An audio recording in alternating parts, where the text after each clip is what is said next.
I never thought a piece of paper could cause this much chaos in my life. But when the ivory-colored envelope landed in my mailbox 3 months ago, with its neat cursive handwriting and gold-trimmed edges, I had no idea that opening it would set off a chain of events that would make me question everything I thought I knew about family, loyalty, and myself. The envelope was heavier than it looked.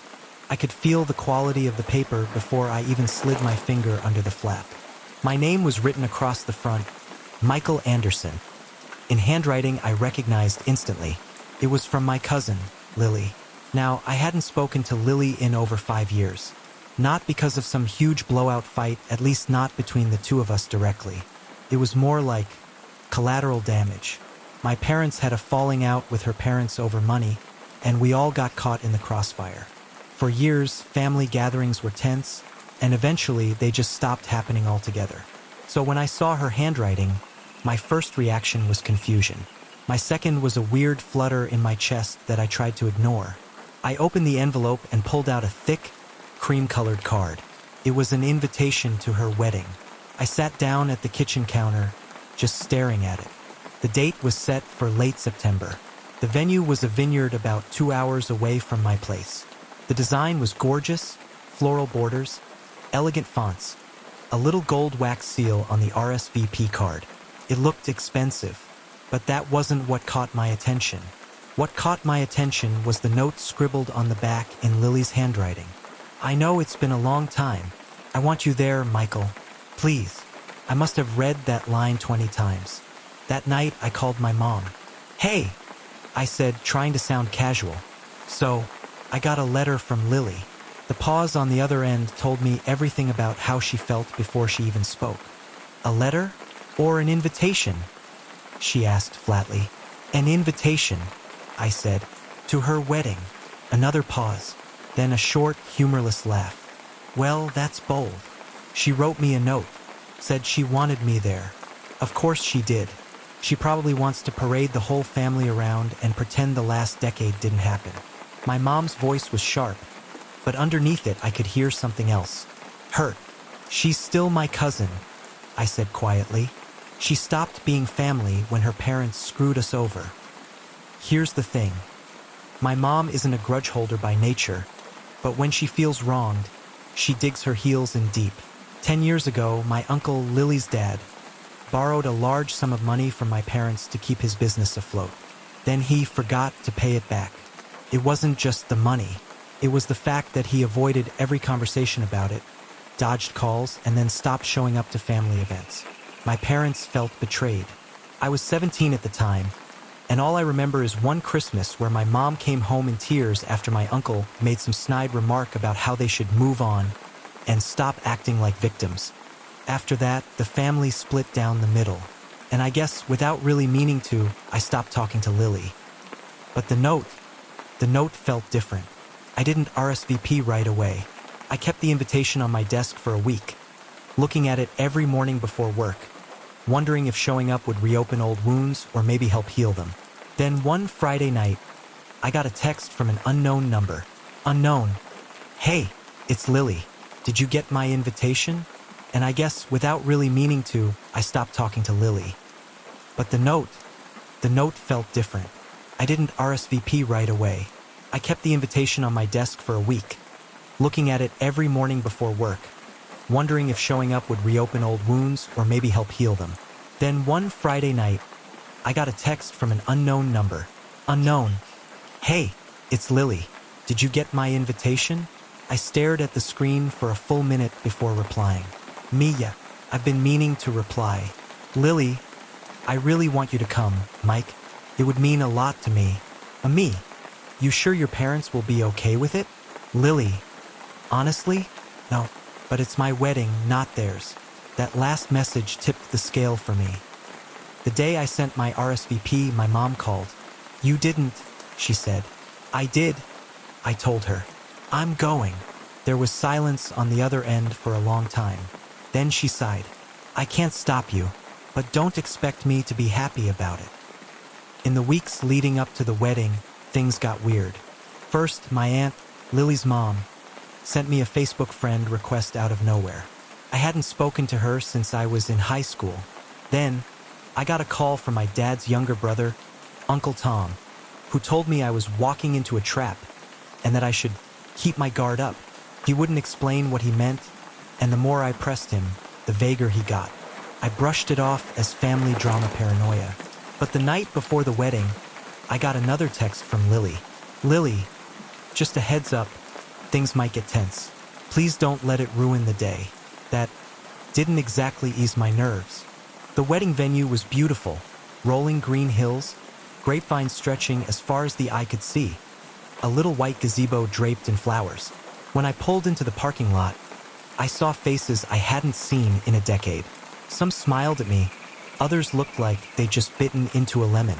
I spotted Lily in the distance, laughing with her bridesmaids. She looked almost exactly the same as I remembered, just older, more confident. When she saw me, her face lit up. She actually ran over and hugged me, like no time had passed. "I'm so glad you came," she said. "I wouldn't have missed it." I lied. The ceremony was beautiful. The groom, Jason, seemed like a genuinely good guy. Kind eyes, steady smile. The way he looked at Lily like she was the only person in the world. I started to think maybe all the warnings were overblown. But then came the reception. That's when everything started to unravel. It began with a toast. My Uncle Lily's dad got up to speak. His voice was loud, his smile a little too wide, like he'd been drinking since noon.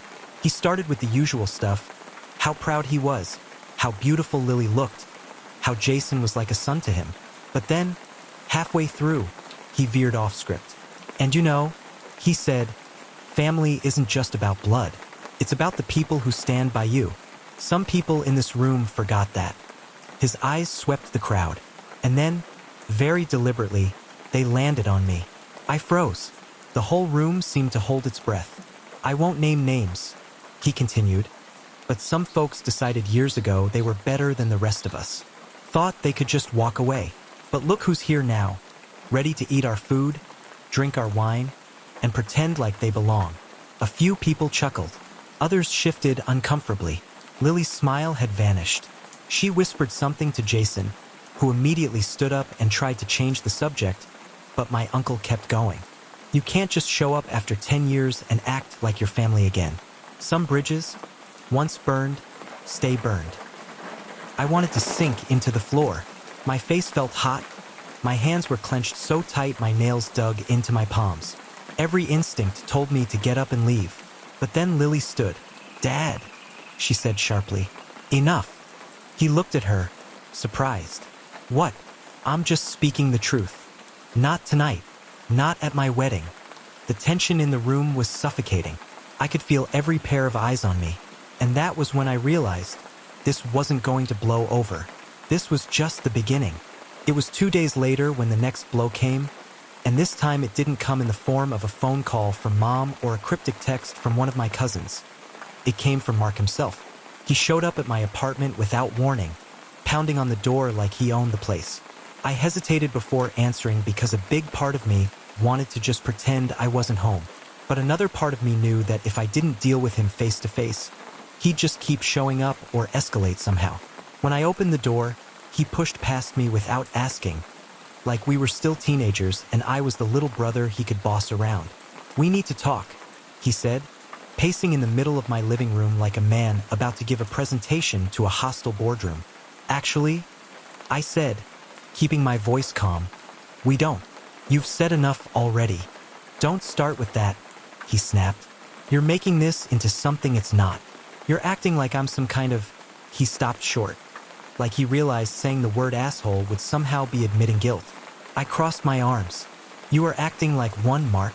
You've been treating me like a backup plan my whole life, and the second I don't play along, you turn it into a family crisis." He scoffed, like I just told him gravity was optional. "You're overreacting. This is about family loyalty. You think I'm asking you to do something outrageous? You think I wouldn't do the same for you?"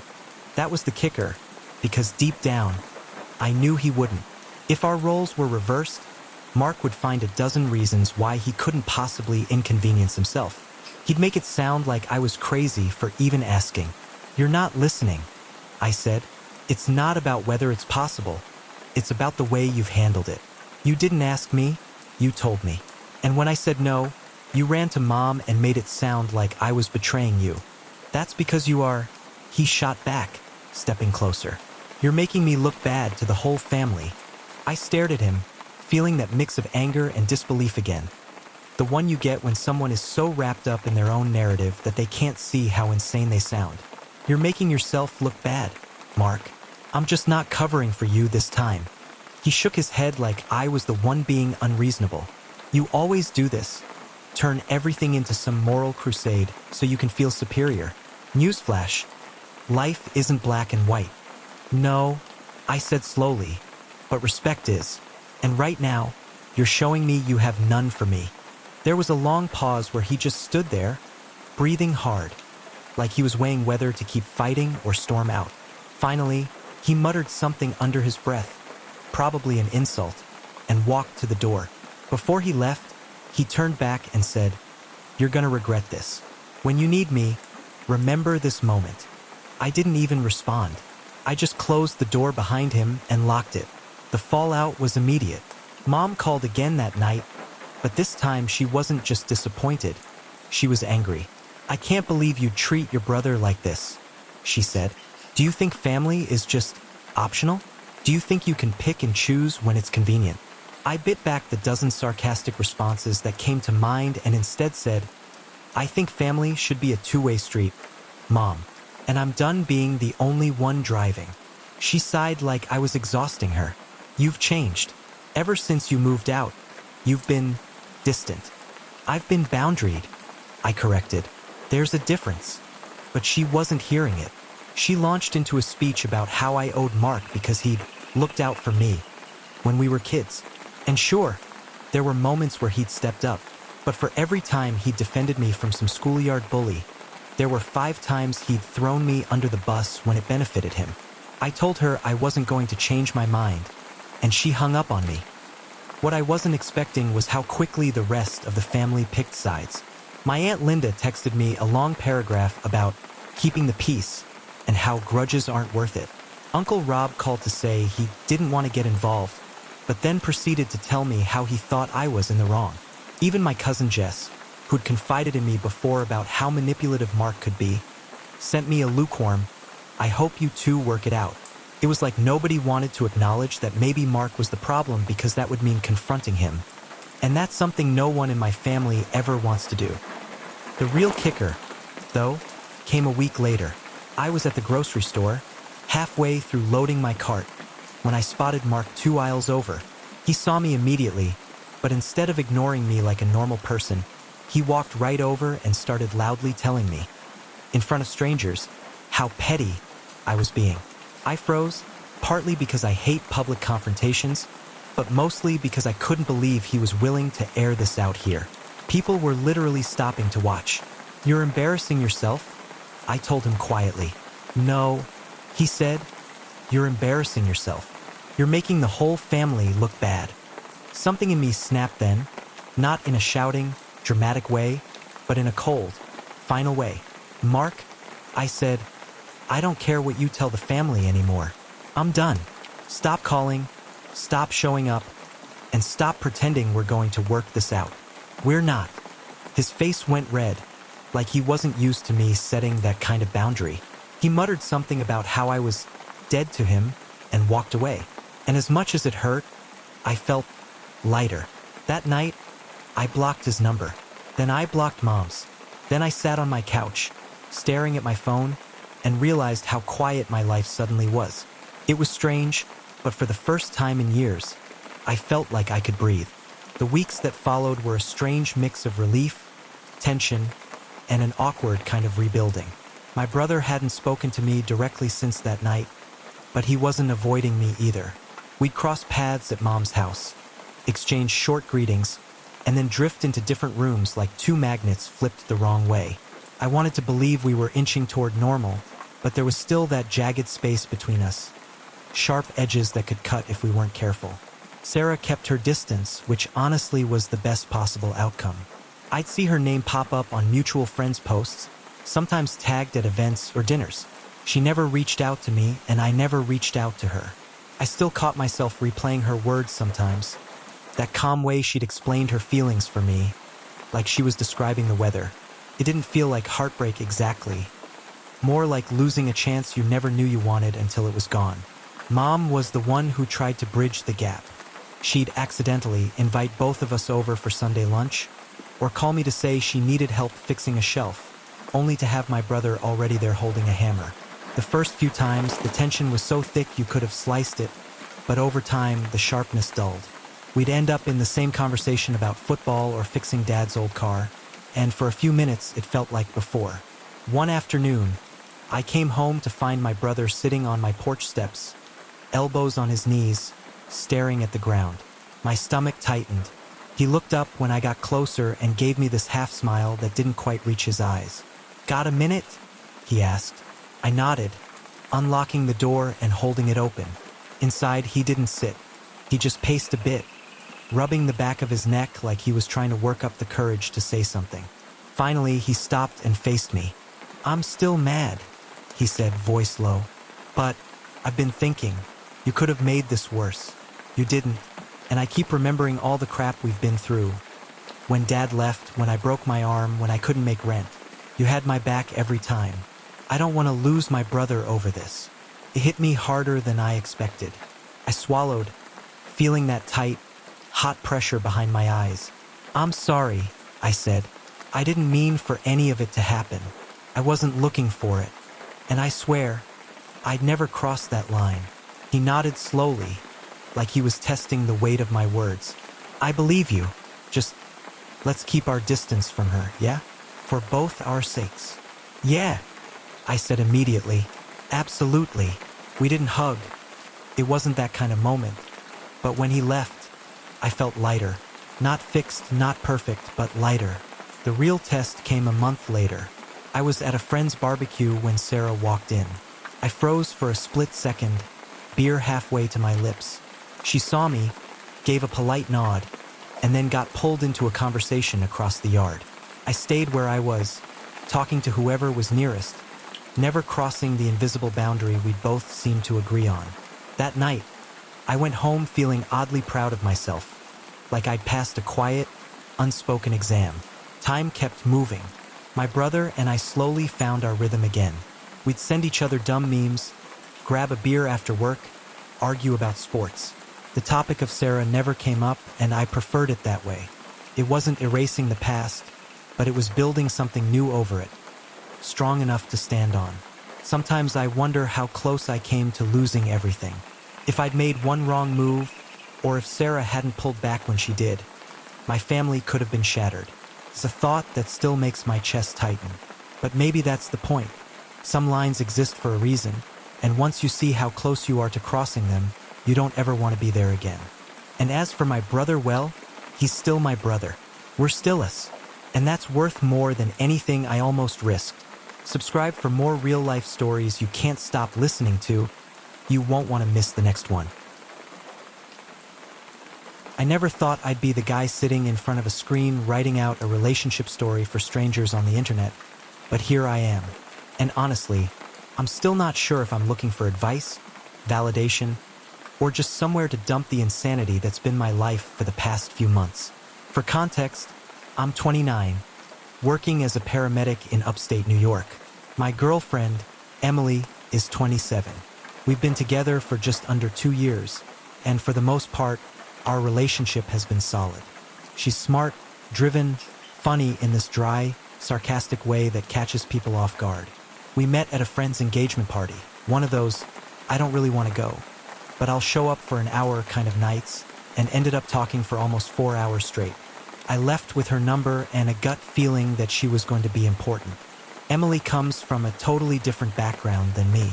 Her family's old money, like big house in the suburbs, country club membership, vacation homes in Cape Cod type of old money.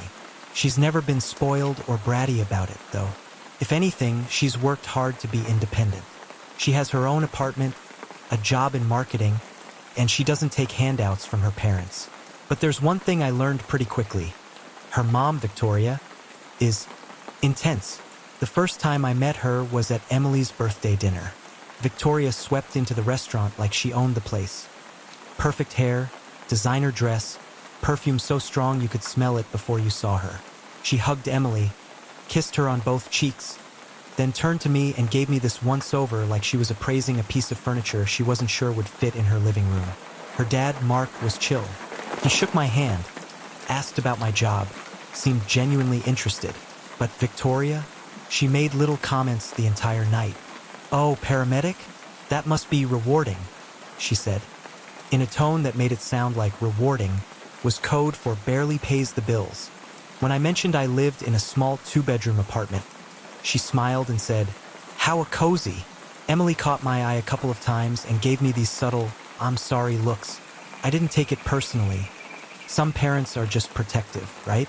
For the first year, things with Victoria were manageable. She wasn't warm, but she wasn't outright hostile either. Then, a few months ago, something shifted. It started with Emily inviting me to her parents' anniversary party. It was at their place, this huge colonial-style house with manicured lawns and a driveway big enough for like 15 cars. The party was basically a small wedding reception. Catered food, live band, open bar. Everything was fine until dessert, when Victoria pulled me aside. She smiled, a real smile, which already felt suspicious, and said, "Let's go talk somewhere private." We ended up in her husband's study, this massive room with leather chairs and a wall of books that I'm 90% sure no one has ever read.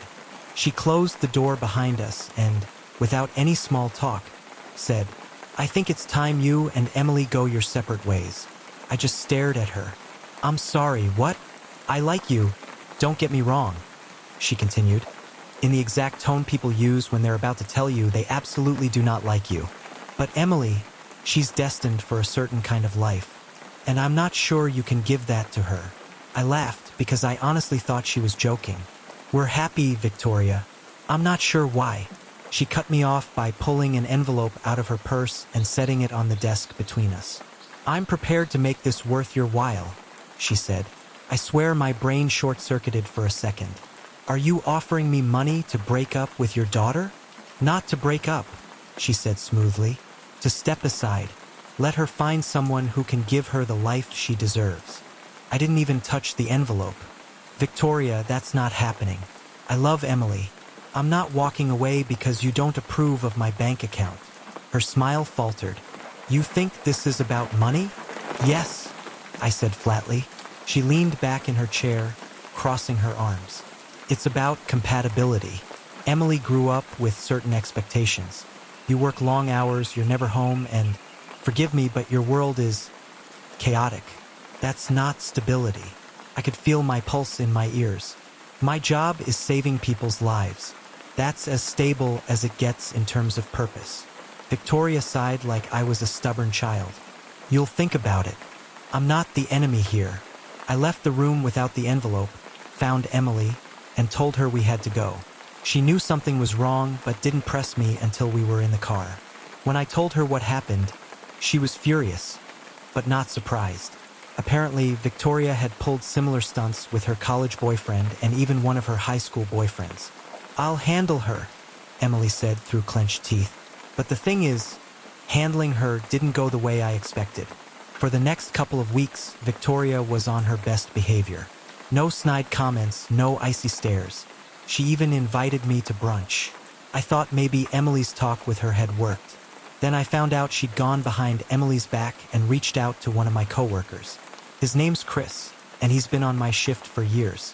One night, during a slow stretch, he said, "Hey man, weird question. Is your girlfriend's mom trying to set Emily up with someone?" My stomach dropped. "Why?" "Because she asked me if I knew any eligible men from respectable families."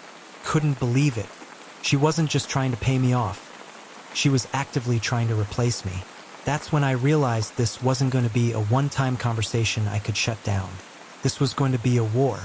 And I had no idea if Emily was ready for how ugly it was about to get. The rest of that night was a blur, but not the good kind. Mom sat on the couch, eyes red and glassy, while Dad paced like he was trying to wear a path into the hardwood. I just sat there, holding my phone like it might somehow explain everything if I stared at it long enough. The more I thought about it, the more the puzzle pieces twisted in weird ways. That picture in the attic? It wasn't just an old photo. The kid in it looked too much like me. Same crooked smile. Same dark hair that never stayed down. But the date on the back made no sense. It was from before I was even born. And then there was the envelope. Thick. Sealed. My name scrawled across it in a handwriting I didn't recognize. Mom noticed me glancing toward it and quickly moved it into the top drawer of the TV stand like it was radioactive. Around midnight, when the house was quiet, I heard muffled voices through the vent in my room. Mom and Dad were whispering in their bedroom, or trying to. Not ready to tell him. Mom's voice, trembling. "He's old enough now," Dad hissed back. "You can't hide it forever. You think I want this to blow up? You think I'm not scared too? This isn't just about us anymore." Something in me snapped. I grabbed my hoodie and headed outside, pacing the driveway just to get my head clear. That's when my phone buzzed with a text from an unknown number. "You're not crazy. Check the shed tomorrow. Back corner under the tarp." I swear my heart stopped for a second. I looked around, but the street was dead quiet. Just the hum of a street lamp and the faint bark of a dog 2 houses over. When I got back inside, I couldn't sleep. I lay there staring at the ceiling, wondering who the hell had my number and why they were telling me to look in our shed. The shed that's been locked for as long as I can remember. The next day, I waited until my parents left for work. The key to the shed was easy to find, taped under the kitchen drawer. I'd only seen Dad go in there twice my whole life. My stomach felt like it was full of wet cement as I unlocked the door. Dust, cobwebs, the sharp, cold smell of metal and oil. I pushed past old lawn chairs and boxes of Christmas lights until I reached the back corner. Sure enough, under a dusty blue tarp, there was a wooden trunk. And inside, newspapers. Old, yellowed, crinkled at the edges. All from the same year. The headlines made my hands go cold. Local teen missing. Last seen near Lake Erie. Police continue search for 15-year-old. Community holds vigil. And in the middle of the stack, a photo. That same boy from the attic picture, smiling awkwardly at the camera. Only now I realized that wasn't me. It was someone else who looked almost exactly like me. My hands were shaking when I spotted something at the bottom of the trunk.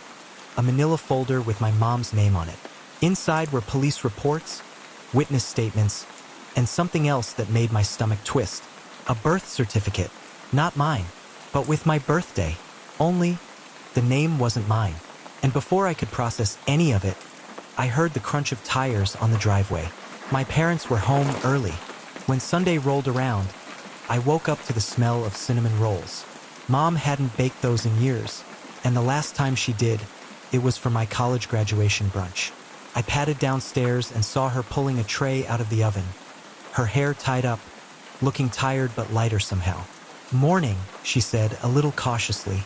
"Morning," I replied, sitting at the kitchen island. We ate in relative silence, but it wasn't the angry, heavy silence from before. It was more like 2 people standing at the edge of a truce, testing the ground before stepping forward. After breakfast, she cleared her throat. "I thought about what you said, and I called Aunt Carol. Told her I wouldn't be coming next month for her birthday party. I'm going to stay here. We can talk more if you want." That small gesture hit me harder than I expected. My mom has always been fiercely independent. Not in a warm, "I'll support you" way, but in a "I do what I want and I expect you to adapt" way.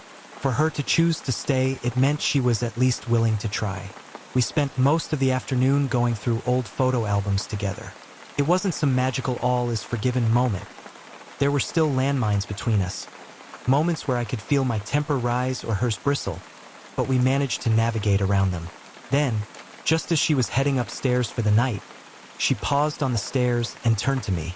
"I still don't agree with everything you said," she admitted, "but I understand why you said it, and I think maybe I was more focused on being right than being your mom." I nodded, unsure if I could say anything without crying. "Thanks for saying that." Over the next few weeks, we didn't become best friends, but we settled into something more stable. She stopped making certain passive-aggressive comments.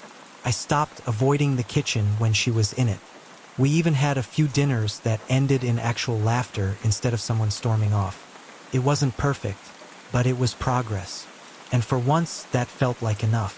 Still, I can't shake the thought that I could have handled things differently from the start. Maybe I didn't have to wait until I was about to explode to finally speak up. Maybe we could have avoided the worst of the fight. But then again, maybe it was always going to happen. Maybe sometimes you have to burn through the old way of doing things before you can build something new. And if that makes me the asshole in some people's eyes, I can live with that because at least now I'm living honestly. If you want more stories like this that keep you hooked until the very end, make sure you subscribe right now so you don't miss the next one. I swear I never thought I'd be the kind of person who ends up airing family drama online. But here we are. I'm sitting in my apartment, my laptop open, a half-empty mug of coffee next to me that's gone cold, and my stomach's in knots because I still can't believe what happened. To give you some background, I'm 27, female, and I've got one sibling, my older brother Jake, who's 30. Jake and I have always been pretty close. We're not the kind of siblings who are constantly texting or calling every day, but we've always had each other's backs. We grew up in a smallish town in Pennsylvania, with parents who did their best, even though money was always tight. Jake was the golden child in a lot of ways. He was the firstborn, the one who seemed to breeze through school, get good grades, make friends easily, all of that. I was more the quiet kid, the one who read books and kept to myself. But despite that, Jake never made me feel like I was less than him. When I had my awkward years, he didn't tease me.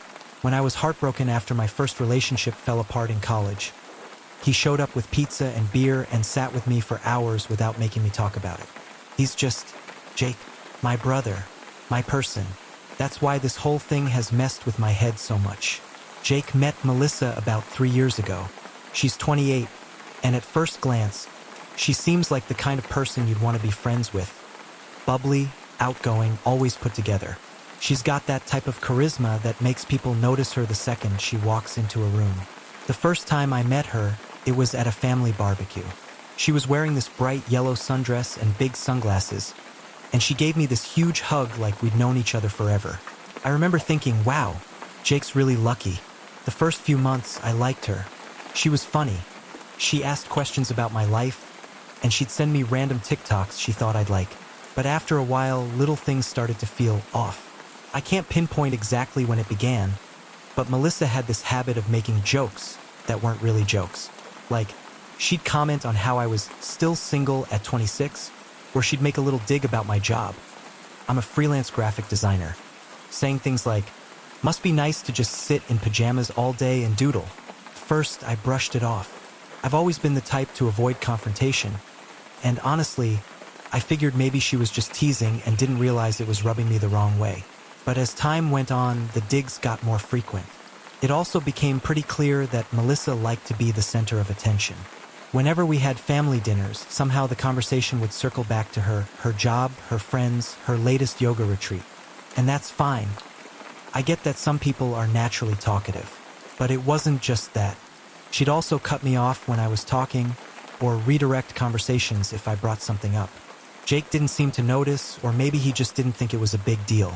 I didn't want to put him in the middle, so I stayed quiet. Fast forward to this past spring. Jake proposed to Melissa. He called me the night before he did it, all excited, telling me he had the ring and he couldn't wait to see her face when he asked. I was happy for him, truly. Whatever weirdness I'd been feeling about Melissa, I pushed it aside because this was his moment. She said yes, of course. They posted the pictures on Instagram, and everyone was congratulating them. I sent her a text the next morning saying how happy I was for them, and she replied with a heart emoji and, "Thanks, girl." A couple of weeks later, my mom called and said Melissa wanted me to be a bridesmaid. I was a little surprised, given how distant she'd been lately, but I said yes. I figured it was the right thing to do. That's when things got complicated. The first sign that something was off came during a bridesmaids brunch Melissa hosted at her place. It was me, her 3 closest friends, and her cousin. We were sitting around her dining table, mimosas in hand, when Melissa pulled out this giant binder. I'm talking wedding planner on steroids kind of binder. She started going through color palettes, dress options, the whole deal. First, it was normal wedding planning stuff, but then she got to the bridesmaid dresses. She'd picked this blush pink, floor-length gown that honestly wasn't terrible. But when she got to my name, she said, "Oh, and for you, I'm thinking maybe something a little more flattering for your shape, so you're comfortable." Everyone went quiet. I'm not a stick-thin person, but I'm not huge either.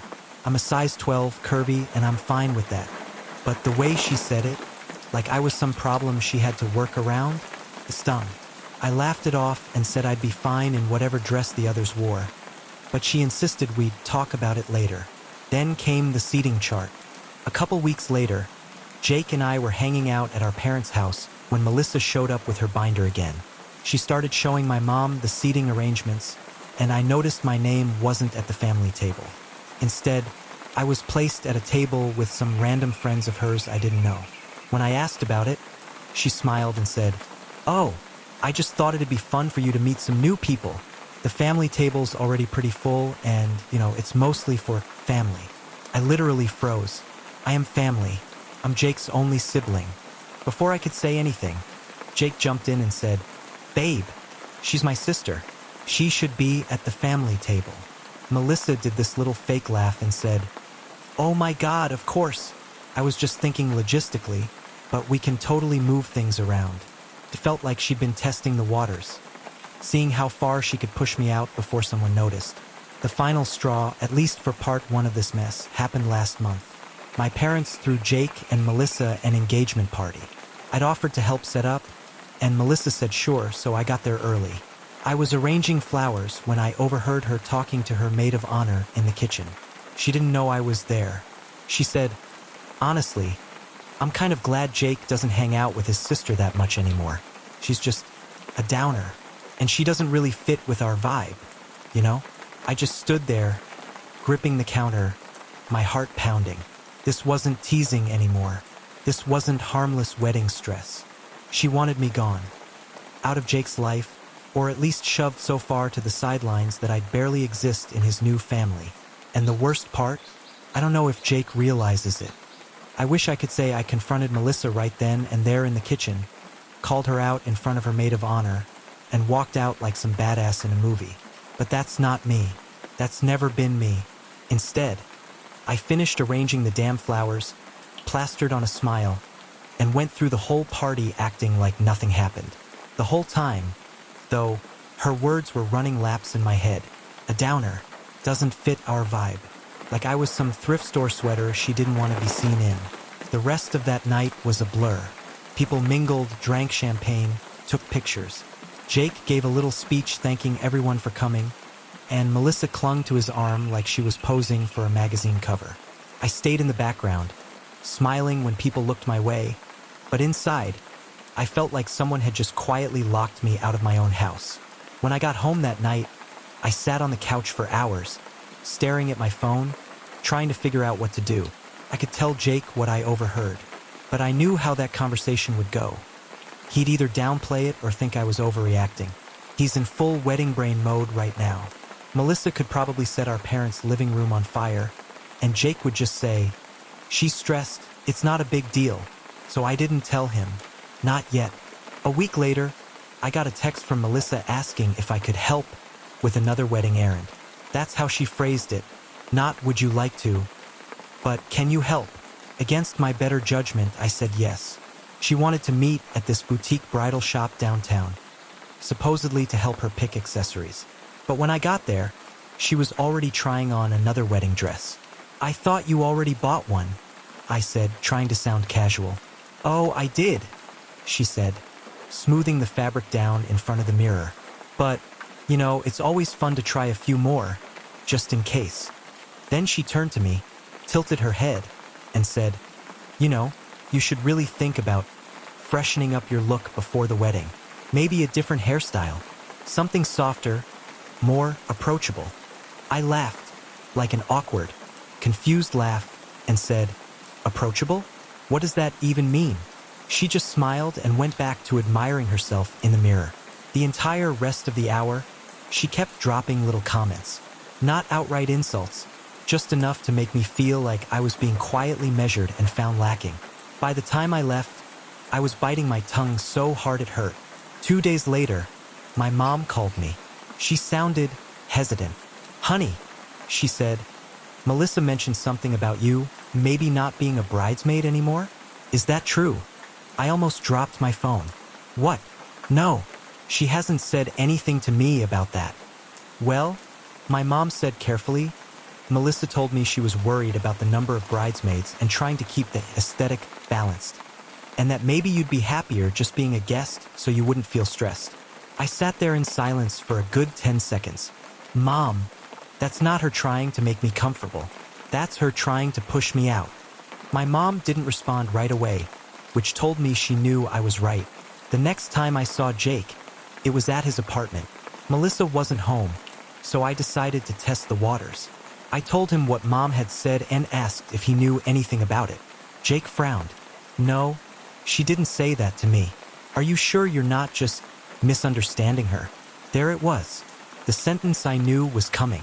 Jake, I said, she's been making little digs at me for months. She tried to seat me away from the family table.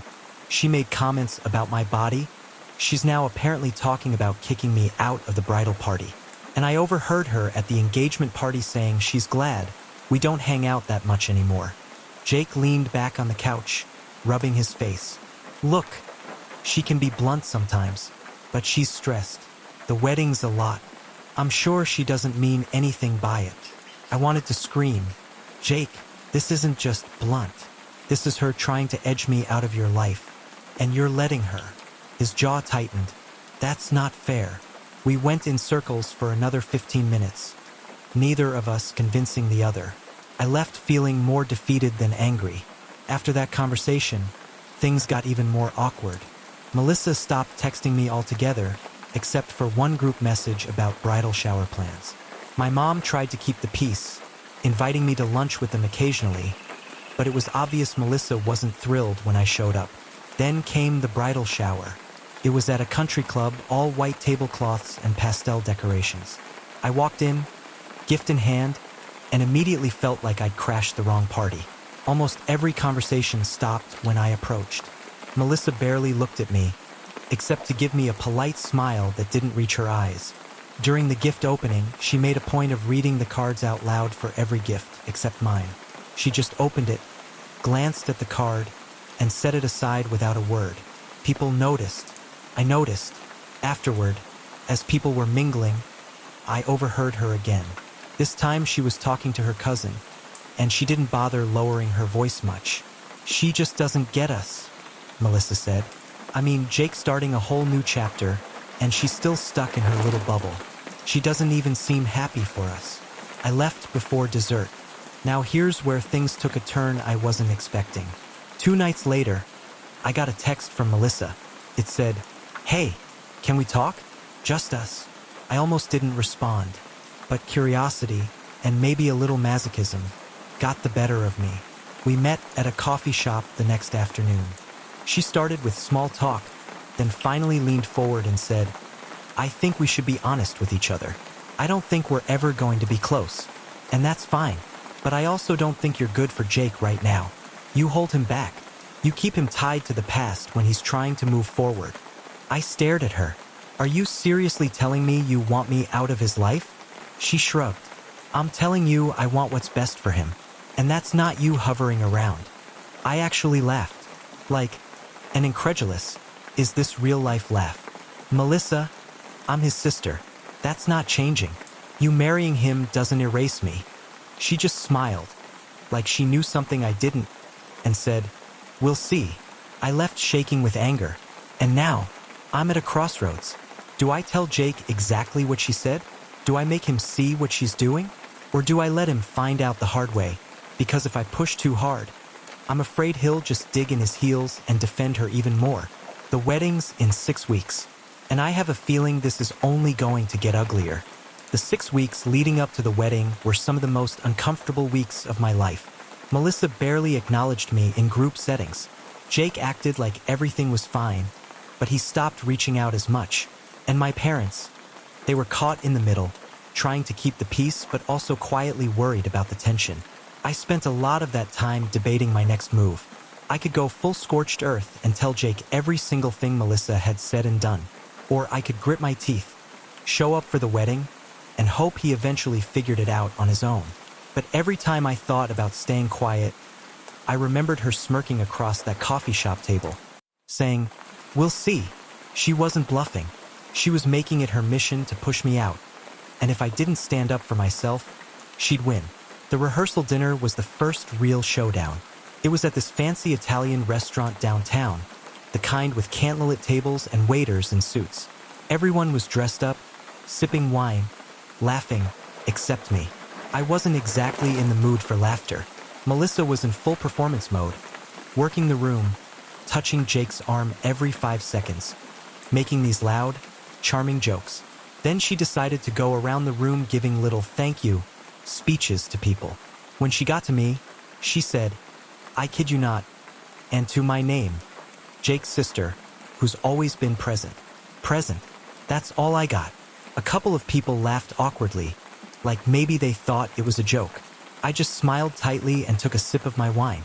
After dinner, I pulled Jake aside outside the restaurant. "Present? That's how she introduced me." He sighed. "You're reading too much into it. Jake, you have got to see what she's doing. She's been taking little shots at me for months. She's trying to make me feel like I don't belong in your life anymore." He rubbed the back of his neck. "I'm not getting into this with you the night before my wedding." And that was it. Conversation over.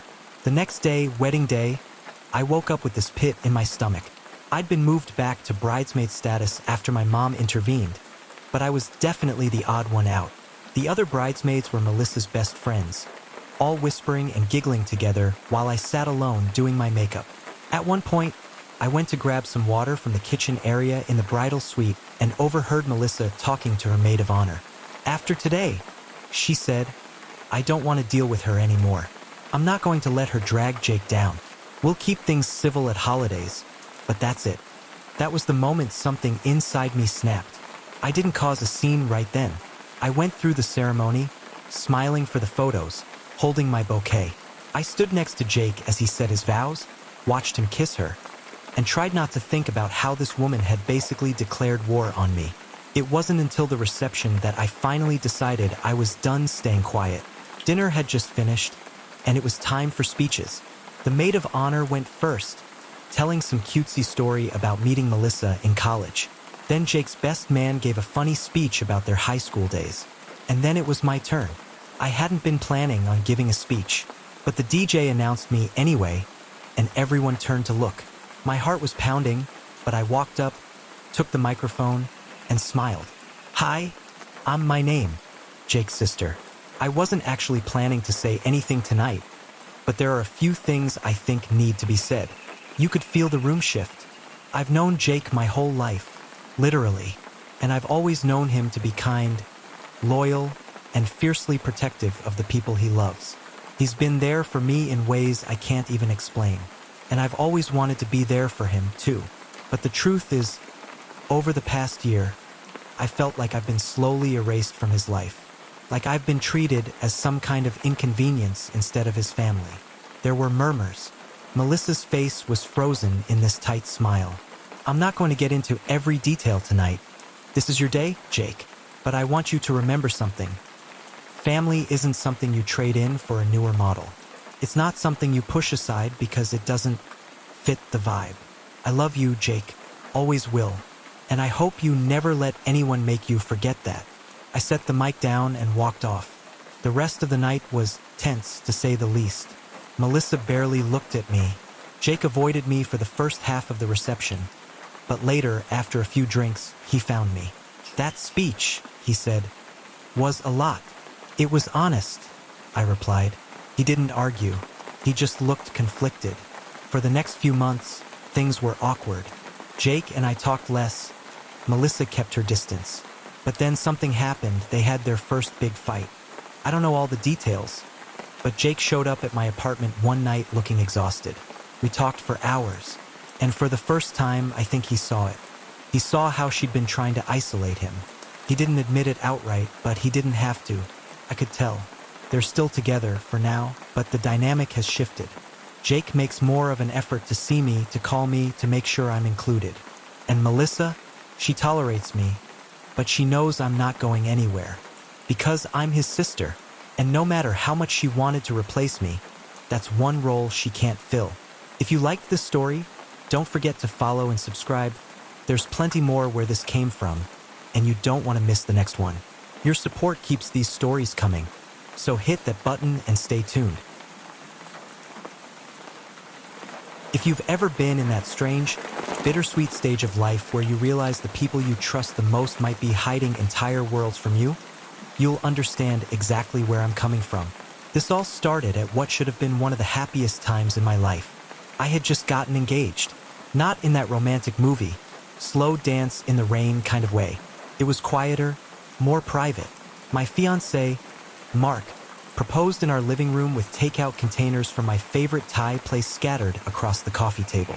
I remember the smell of jasmine rice and basil chicken filling the air while I was still trying to process what he'd just said. It wasn't glamorous, but it was perfect for us. Or at least, it felt perfect. The first person I wanted to tell wasn't my mom, or my sister, or even my coworkers. It was my best friend, Rachel. Rachel and I had been inseparable since our freshman year of college. She was the type of friend who'd show up at your door at 2 a.m. with ice cream if you were crying over something stupid. We'd been through bad breakups, scary hospital visits, and cross-country moves. She wasn't just my friend. She was my person. So I called her, expecting screams and happy tears. When she picked up, her voice sounded off. Not in a she's mad at me kind of way, but in this weird, muted, almost distracted tone. "Oh my God, congrats," she said, drawing out the words like she was forcing them through a filter. "That's wow. Big news. Big news." That's all she said. No, we have to celebrate. No, send me pictures of the ring. Just big news and a quick, "I'll call you later." Okay? Before hanging up, I brushed it off at first. Maybe she was at work. Maybe she just had a fight with her boyfriend, Josh. I didn't think much of it until later never came. Over the next few days, I noticed her texts getting shorter. The usual memes and TikToks she'd send me stopped altogether. If I reached out, she'd take hours to reply, sometimes not at all. And when she did respond, it was all surface level. Busy, talk later. Now, I'm not the type to blow up someone's phone or demand an explanation, but something in my gut kept telling me this wasn't just about being busy. Rachel had always been in my corner for every milestone. So why did this one feel like she was pulling away? I told myself I'd bring it up in person. The opportunity came faster than I expected. About a week later, Mark and I had an engagement dinner with some close friends and family. It wasn't a huge party, just a cozy get-together at a little Italian restaurant we loved. I'd invited Rachel, obviously, because it wouldn't feel right celebrating without her there. She texted me an hour before saying she might be late. "Something came up," she wrote. No explanación. By the time she walked in, the appetizers were nearly gone and I was on my second glass of wine. And here's the thing, she looked incredible. I know that sounds weird to point out, but Rachel had this effortlessly cool vibe about her that night. Hair perfectly curled, makeup flawless, wearing a dress I'd never seen before. She hugged me like nothing was wrong, smiling and saying all the right things, but I could feel there was something bubbling under the surface. Mark noticed too. He gave me one of those "you okay?" glances across the table. But here's where it got strange. When Rachel sat down, she chose the seat directly across from Mark. Not next to me, not beside her boyfriend, Josh, across from my fiancé. And for the rest of the night, her attention seemed fixated. It wasn't anything overt. She wasn't touching him or flirting outright, but the way she leaned in when he talked, the way she laughed just a little too hard at his jokes, sent this weird, crawling feeling up my spine. I tried to brush it off. I mean, they're both my favorite people. They'd met before and gotten along fine. But this time, it was different. When dessert came, Rachel excused herself to the restroom. Mark's phone buzzed on the table. He glanced at it, frowned, and flipped it face down. That little flicker of a reaction made my stomach knot. Later that night, when everyone had left and Mark and I were cleaning up at home, I casually asked, "So, what was that text about?" He looked at me like I'd just read his mind. "What text?" "The one you got during dinner, when Rachel was gone." His jaw tightened. "It was nothing. Nothing. My favorite word. The one that means definitely something, but I'm not telling you. I didn't push, but my mind wouldn't let it go. The next few weeks were weird. Rachel was still distant. Mark seemed distracted, and I felt like I was living in the strange limbo where everyone knew something except me. Then the breaking point happened. It was a Friday night, and Mark had plans with the guys. I decided to do something I hadn't done in months. Take myself out for a solo dinner and a movie. I picked a little bar downtown that I knew served amazing cocktails and had a killer view of the city. Halfway through my second drink, I saw them, Rachel and Mark, not at some dim corner table like people trying to hide, but right there at the bar, sitting way too close for two people who were supposedly just my best friend and my fiancé. Rachel had her hand on his arm, laughing at something he'd said. Mark looked, not guilty exactly, but caught off guard when he saw me. The rest of the night was a blur. I don't even remember walking over. I just remember the silence when I asked, "So, what's going on here?" Rachel froze. Mark opened his mouth, but no words came out. That's when Rachel said it. The sentence that cracked everything open. "I was going to tell you, but what? But when? But why?"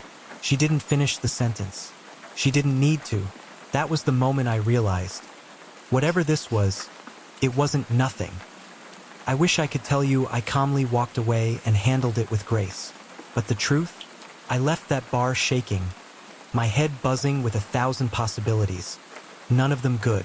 When I got home, I sat on the couch for hours, staring at the engagement ring on my finger and wondering if I even knew the people in my life anymore. I didn't text Rachel. I didn't call Mark. I just sat there, waiting for the truth to find me. The truth came the next morning, and it wasn't anything I could have prepared for. I thought after the barbecue incident with my brother Matt and my fiancée Lily, things would settle. I told myself it was just one bad moment, a misunderstanding, a slip-up from stress. But I'm not gonna lie, I kept replaying that scene in my head. The way Lily had snapped at me in front of everyone, the way Matt had stayed silent but kept giving me these side glances like he knew something I didn't. Still, I pushed it down. We had a wedding to plan. I figured the worst thing I could do was start creating drama when we were less than 6 months away from getting married. But over the next few weeks, small things started to gnaw at me. Started with her phone. Lily had never been cagey about her phone before. She'd leave it on the couch, face up, even if she was texting her friends. But lately, I'd noticed she'd turn the screen down when she left the room. Or if we were sitting together and a notification popped up, she'd tap it away quickly before I could see it. I told myself, "You're being paranoid. Everyone has the right to some privacy. She probably just doesn't want you to see some embarrassing meme or something." Then, about 2 weeks after the barbecue, I woke up in the middle of the night to get some water. Lily wasn't in bed. I walked out to the living room, and there she was, sitting on the couch in the dark, phone in hand, whispering. "Who are you talking to?" I asked. She jumped, eyes wide. "Nobody." I couldn't sleep, so I was scrolling. I gestured to the phone. "You were whispering." "I was doing a voice message. For Emma," she said quickly, naming her college friend who lived 3 states away. I didn't buy it. Lily's voice was tense, and I could tell she was trying too hard to sound casual. But I let it go. The next weird moment came when we were out for dinner with Matt and his girlfriend, Jenna. We were at a little Italian place downtown, the kind of cozy spot where you can barely hear the next table. I was telling a story about work, and I caught Matt and Lily exchanging a look. Not just any look, the kind where two people have a shared joke or inside knowledge. "What?" I asked. "Nothing," Lily said quickly, smiling a little too wide. Matt shook his head. "Yeah, nothing. That should have been it, but the whole dinner I kept seeing it. The glances, the quick smirks. At one point, Lily's phone buzzed, and she picked it up, glanced at it, then looked at Matt and laughed silently before putting it away. Jenna didn't seem to notice, or maybe she was pretending not to. By the time dessert came, my stomach was in knots. When we got home, I finally said something. "Is there something going on between you and Matt?" I asked, trying to keep my tone even. Lily's eyes went wide, and then she laughed. "What? Are you serious right now?" Yeah, I'm serious. You two have been acting, I don't know, weird. You're exchanging looks, laughing at things I'm not in on. It's nothing, she interrupted, still smiling but with a sharpness in her voice. You're reading into things. Matt was just teasing me about the barbecue. That's all. The barbecue was 3 weeks ago. Yeah, and he's milking it. You know how he is. I didn't push further, but I didn't believe her either. The thing is, I wanted to trust her. We'd been together for 4 years. I'd never once suspected her of being shady, but something had shifted, and I couldn't ignore it anymore. A few nights later, I got my first piece of proof that I wasn't imagining things. Lily had gone to visit Emma for the weekend. A last-minute trip she said she needed because Emma was going through a breakup. I stayed home. I figured I'd use the time to relax. Maybe watch a few games. Catch up on some chores. On Saturday night, I was scrolling Instagram when a photo popped up in my feed. It was Jenna's story. A quick boomerang of wine glasses clinking together. And there, just barely visible in the background, was Lily. Not with Emma. With Matt. I froze. The caption said, "Family night wineglass red heart," and tagged Matt. No mention of Lily. No mention of Emma. I didn't know whether to text her right then or wait until she got home. My hands were shaking. When she came back Sunday night, I didn't even let her put her bag down. "How was Emma's?" I asked. She smiled. "It was good. We just stayed in, watched movies, talked." "You sure about that?" Her smile faltered. "Yeah, why?" I pulled out my phone and showed her the screenshot I'd taken of Jenna's story. Her face drained of color. "That's not. I can explain." "Go ahead." Okay. I was with Emma, but she wanted to go out for a bit, and we ran into Matt and Jenna. We ended up hanging out for a couple hours. I didn't tell you because I knew you'd get weird about it. Weird about it? You lied about where you were, Lily. She crossed her arms. I didn't lie. I just didn't mention it. There's a difference. No. There's not. We stood there in silence for a long moment. Finally, she sighed. You're overreacting. I'm tired. Can we talk about this tomorrow? She walked past me into the bedroom, leaving me standing in the living room with my heart pounding. That night, I barely slept. And the next morning, I made a decision. I was going to find out exactly what was going on between them. I stood there, staring at my phone screen, feeling my stomach twist into knots. The text from Rachel was short, but the words hit like a freight train. We need to talk. In person. Tonight. She never used periods unless she was furious. My mind ran wild. Had she found out about the conversation with Evan? About the messages on Sarah's phone? Or was she finally going to admit what I'd been suspecting all along? The rest of the day was a blur. Every sound felt distant, every task mechanical. I kept replaying every moment from the last month in my head, searching for the exact second everything between us started to unravel. But every time I thought I had the answer, something else would pop up and contradict it. When 7 p.m. came, I was already at the coffee shop, sitting at the corner table like I'd done 100 times before when we used to meet here after work. My hands kept tightening around the mug until it was burning my palms. Then I saw her, Rachel, walking in with her coat half-zipped and hair pulled back like she couldn't care less how she looked. That was new. She always cared.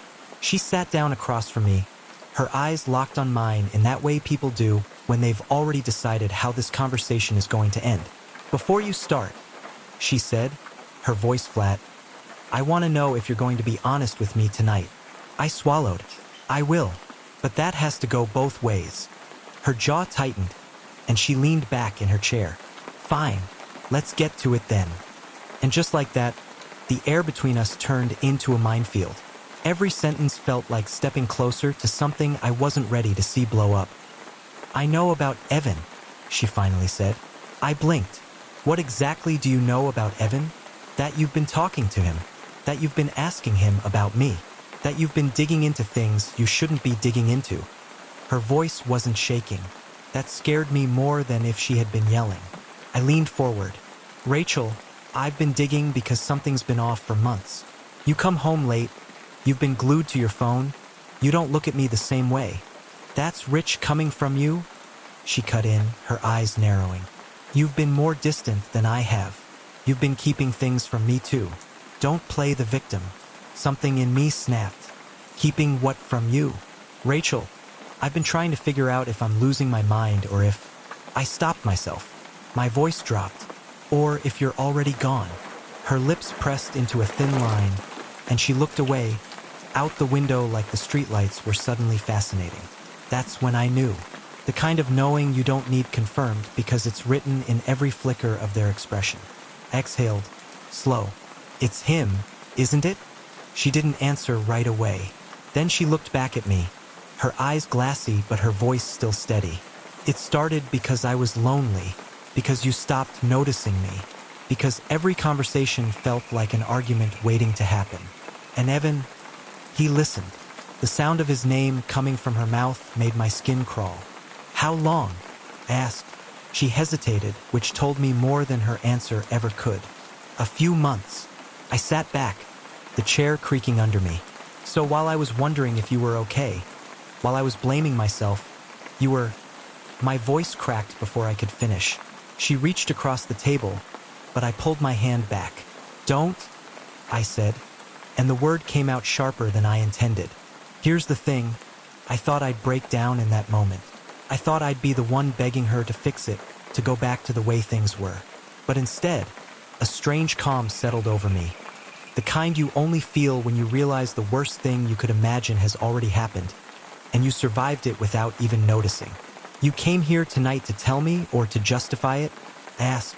She didn't answer, which was answer enough. I stood up, pulling my coat on, and for a second she looked like she might cry. So that's it? You're just walking away. I looked at her, really looked at her, and realized she wasn't the same person I'd fallen in love with. Or maybe I wasn't the same person who had fallen in love with her. Yeah, I said, that's it.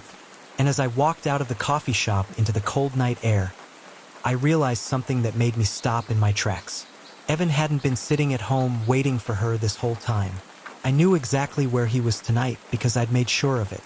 If you enjoyed this story and want more crazy, unbelievable ones like it, hit that subscribe button now so you never miss the next jaw-dropping twist.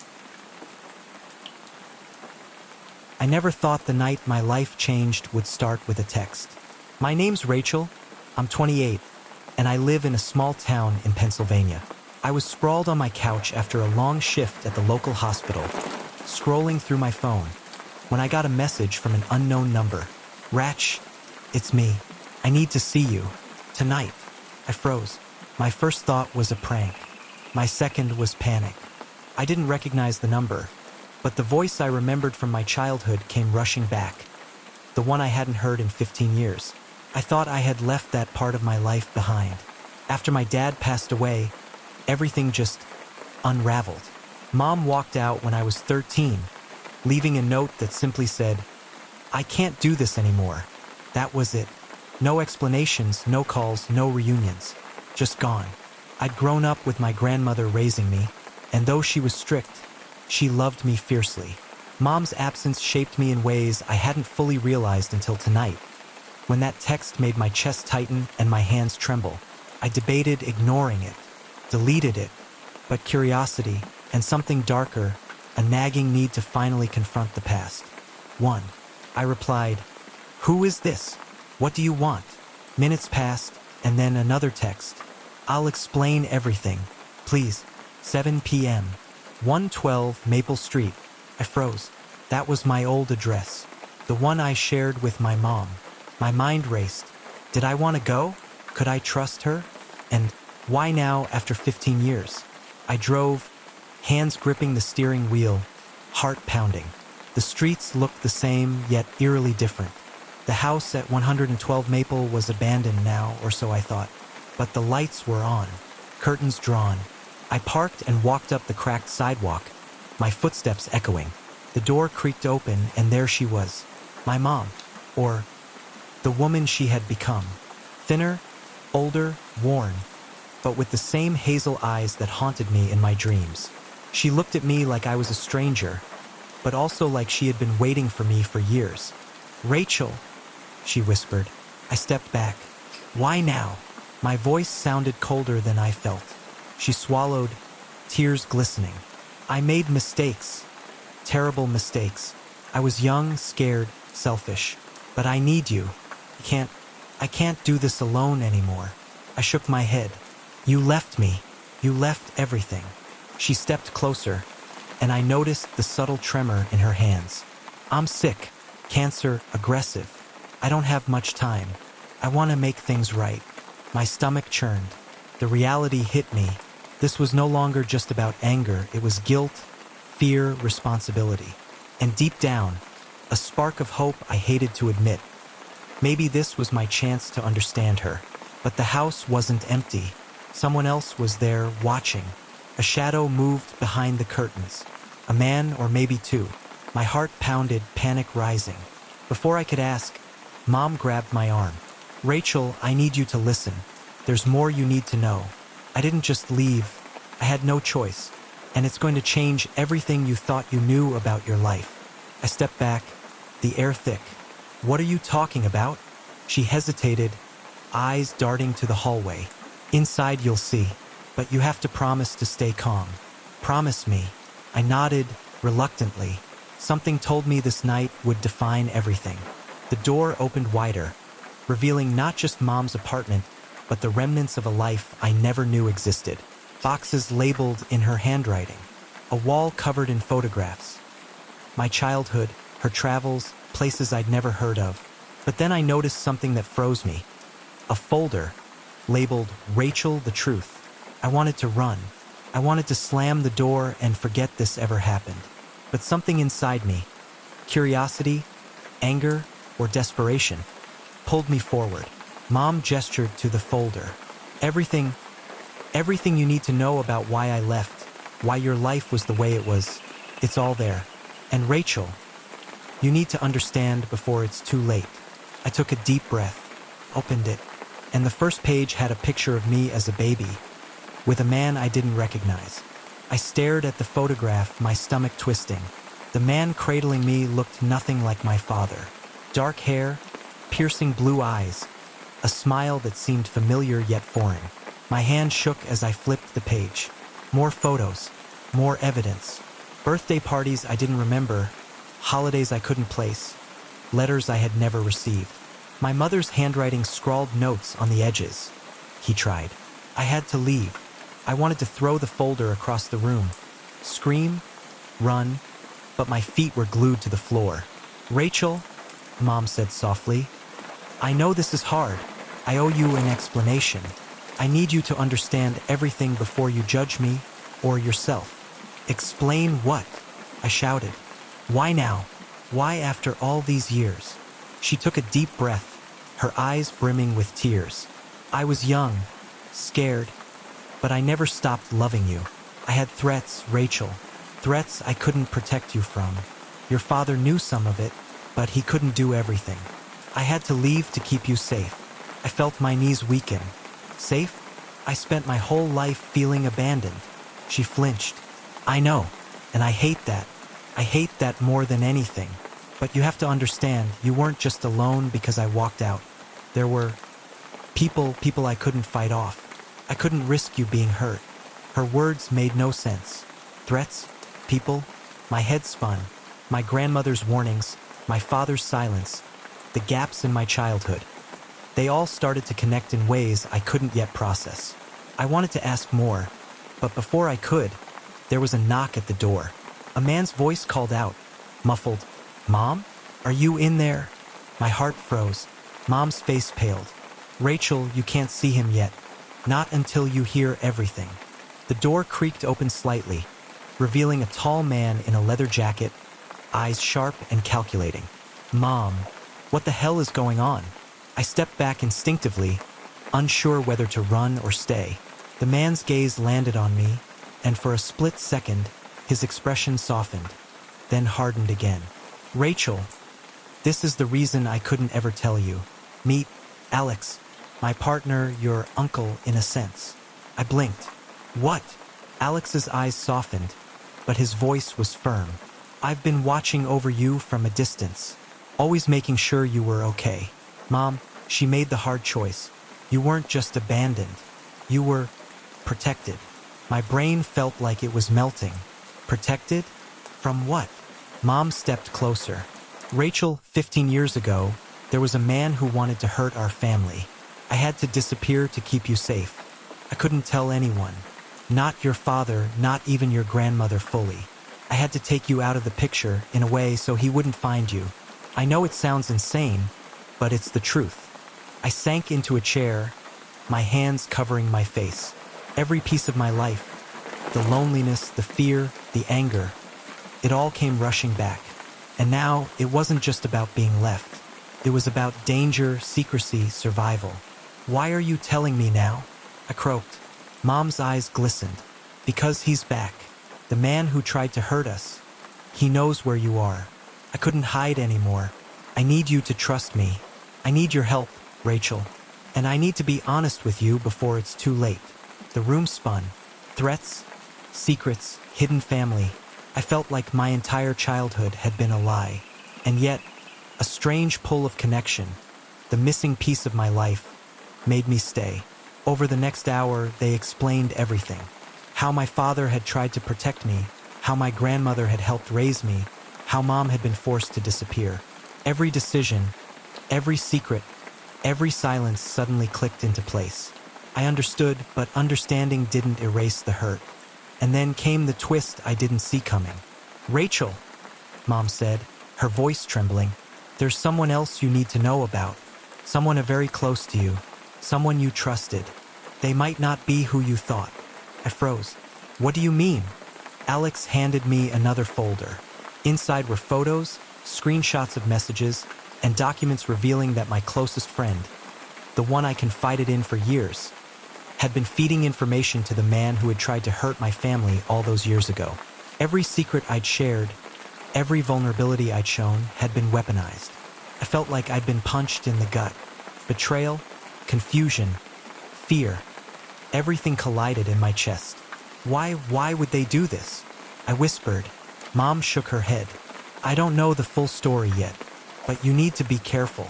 And you need to know that despite everything, you're stronger than you think. You survived. You'll survive this too. But you need to prepare. And you need to trust. Only me and Alex. No one else. I sank back in my chair, overwhelmed. 15 years of anger, loneliness, and betrayal had led to this moment. I wasn't just facing a mother I never knew. I wasn't just confronting secrets. I was staring down enemies hidden in plain sight. Rachel, Mom whispered, I'm sorry for everything, but we can fix this together. Will you help me? I looked at her, then at Alex, and felt a mixture of fear and determination. I didn't know if I could forgive, but I knew one thing. I wasn't running anymore. The shadows outside the window seemed to shift, as if something or someone was waiting. And deep down, I knew the real test had only just begun. The night air felt colder than usual, like it carried whispers of the past. I couldn't sleep, couldn't sit still. Every corner of my apartment seemed to mock me, reminding me of every secret, every lie, every betrayal I had uncovered in the past 24 hours.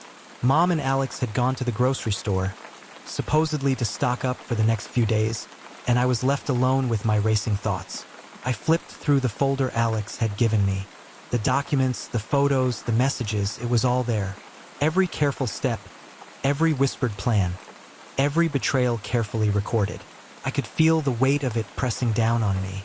My best friend, the one I had trusted with my deepest fears, had been feeding information to the man who had tried to destroy our family. My phone buzzed. A text from an unknown number. I know you've seen the truth, Rachel. Be careful. The clock is ticking.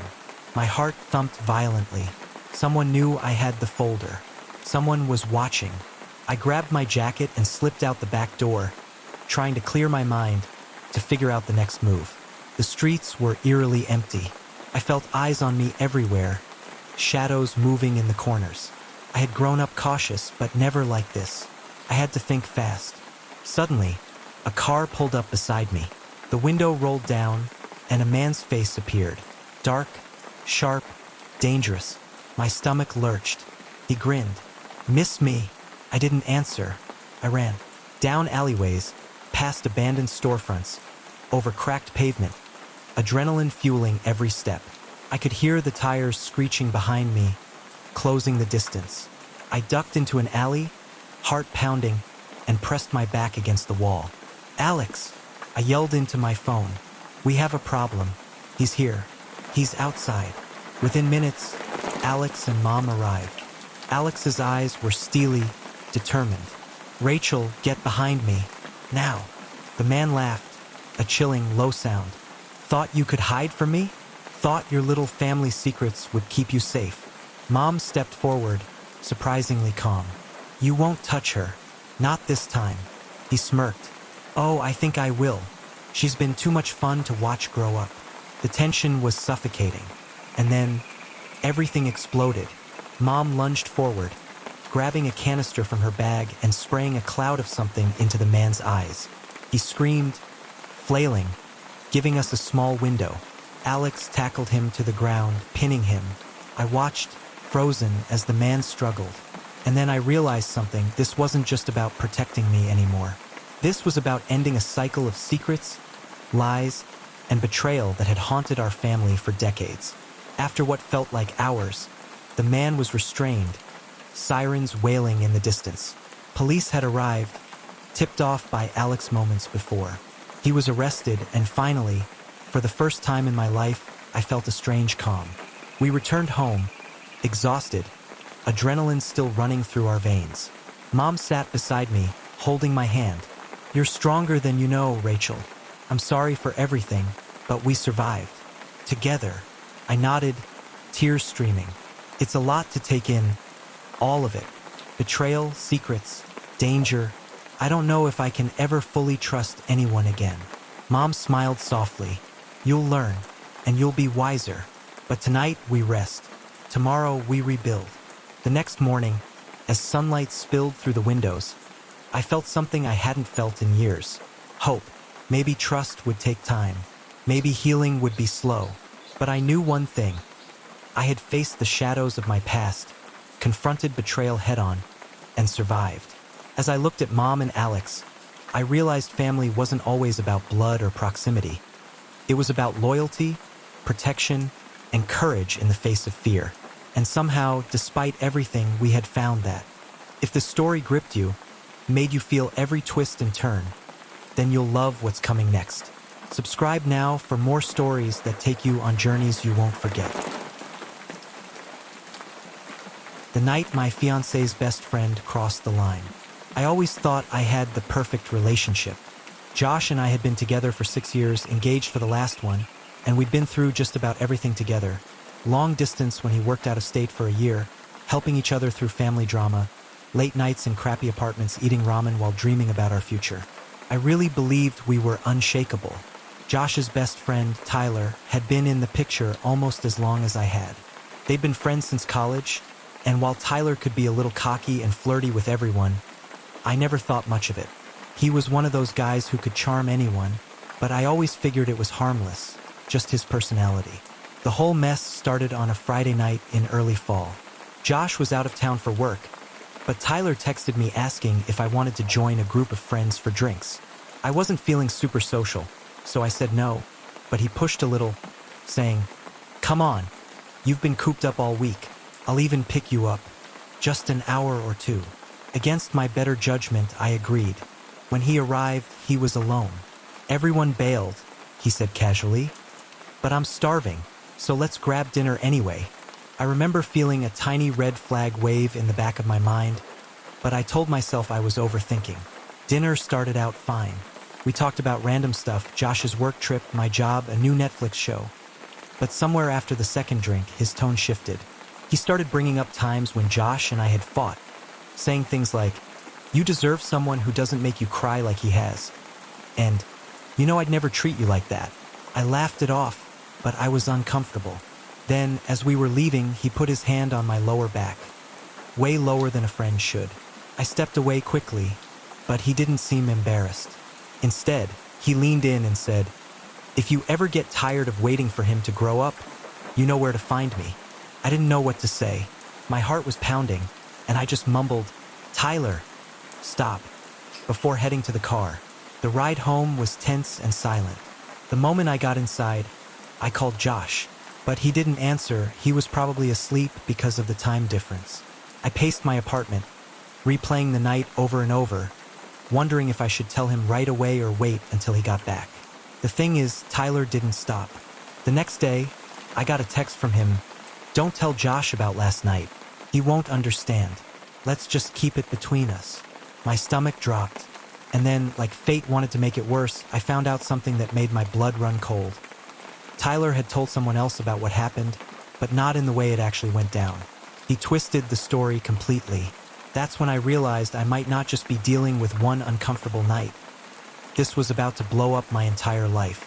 The next morning, I woke up to an empty bed. For a moment, I thought maybe Emma had just gone to grab coffee or was in the shower. But when I checked the bathroom, it was empty.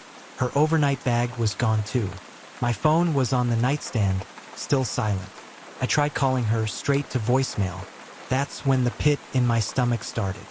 I spent the whole day replaying last night in my head, wondering if I'd missed some subtle cue, something she'd said or done that hinted at trouble. But all I remembered was how perfect it felt, how I thought we were finally building something real. 2 days passed before she finally texted, "We need to talk. Tonight." I can't tell you how fast my mind spiraled. I convinced myself she was about to break up with me. I told myself not to be dramatic, but every second between that text and the time I met her at that quiet little park felt like hours. She showed up looking like she hadn't slept. No makeup, hair messy, wearing an oversized hoodie. But her eyes, that was what hit me. They were full of something between fear and exhaustion. "I didn't leave because of you," she said before I could speak. "I left because of me." I sat down next to her on the bench, confused. "You've got to give me more than that, Em." She swallowed hard, and for a second I thought she might just stand up and walk away again.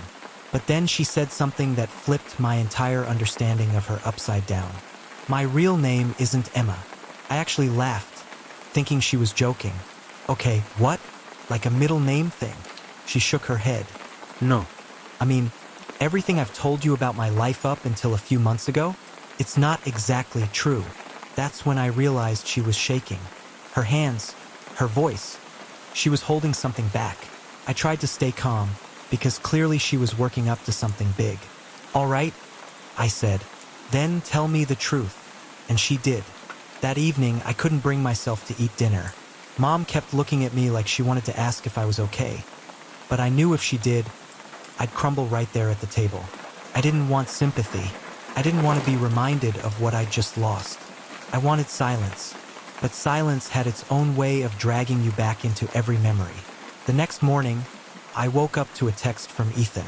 "Can we talk? Just one more time." My first instinct was to delete it.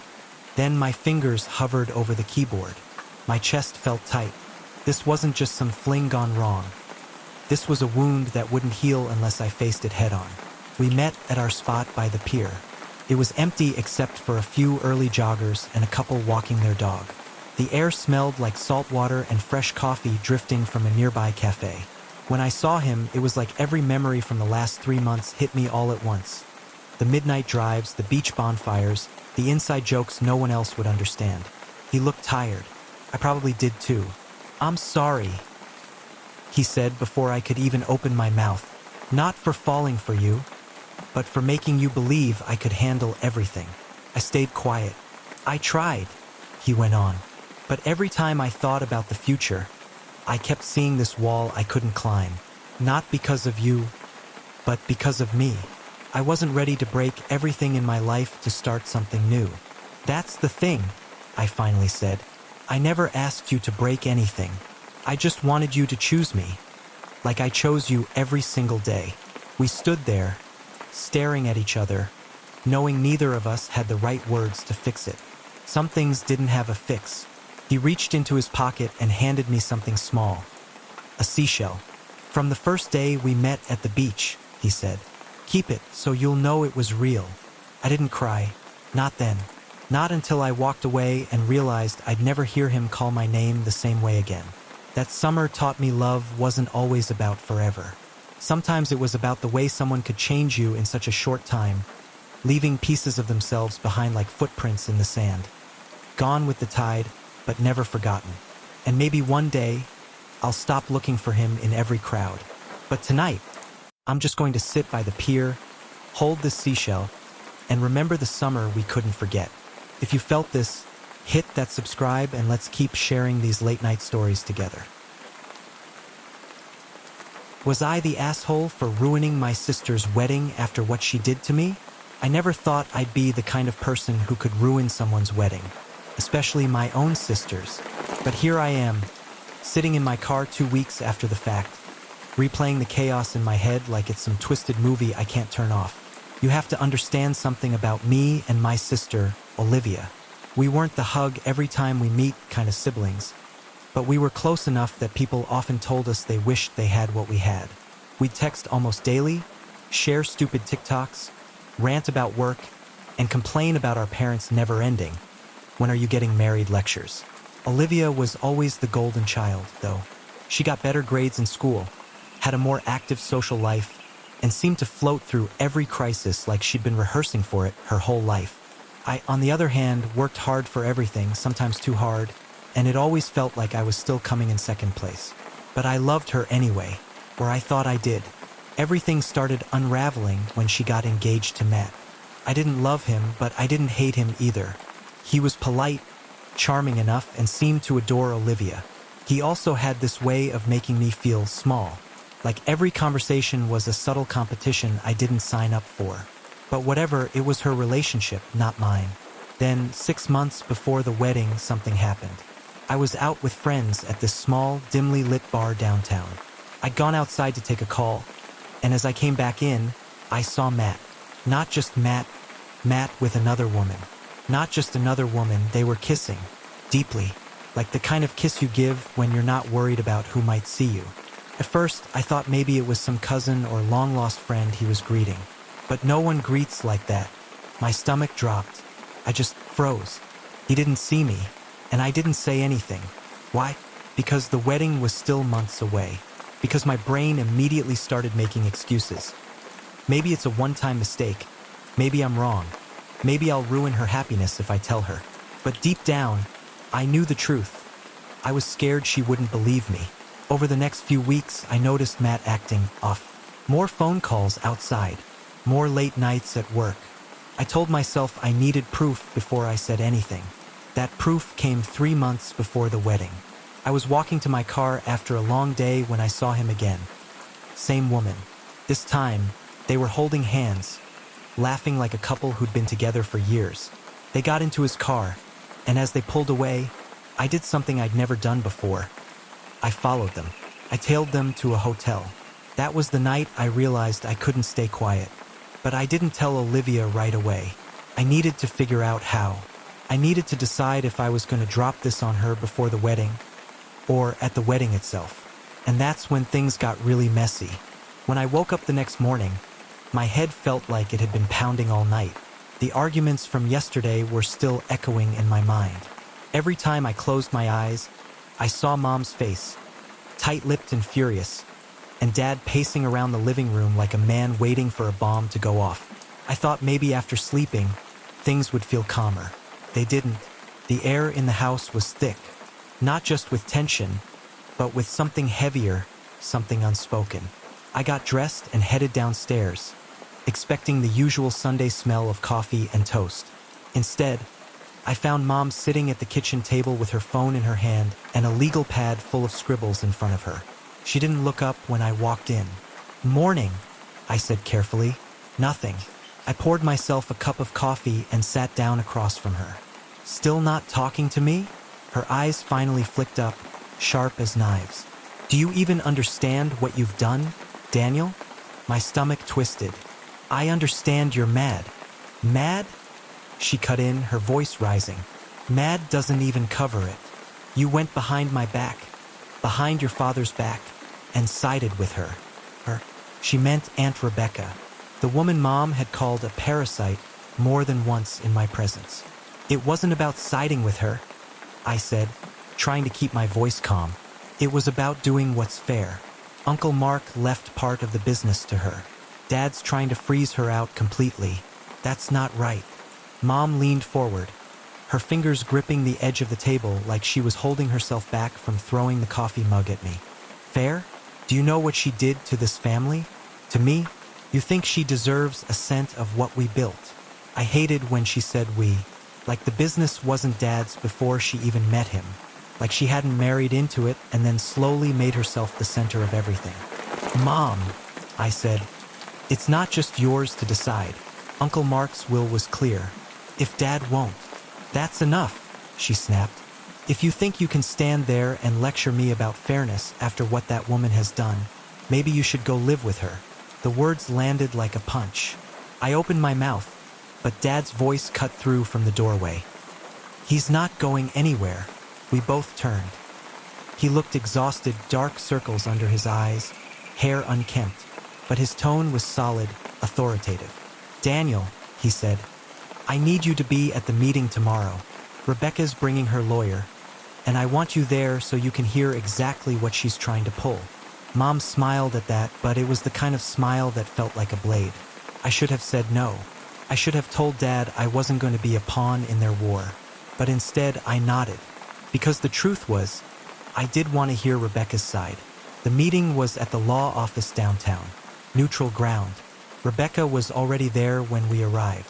She stood up when she saw me, her smile genuine and warm in a way that made me feel guilty instantly. I hadn't seen her in months, and yet she still greeted me like family.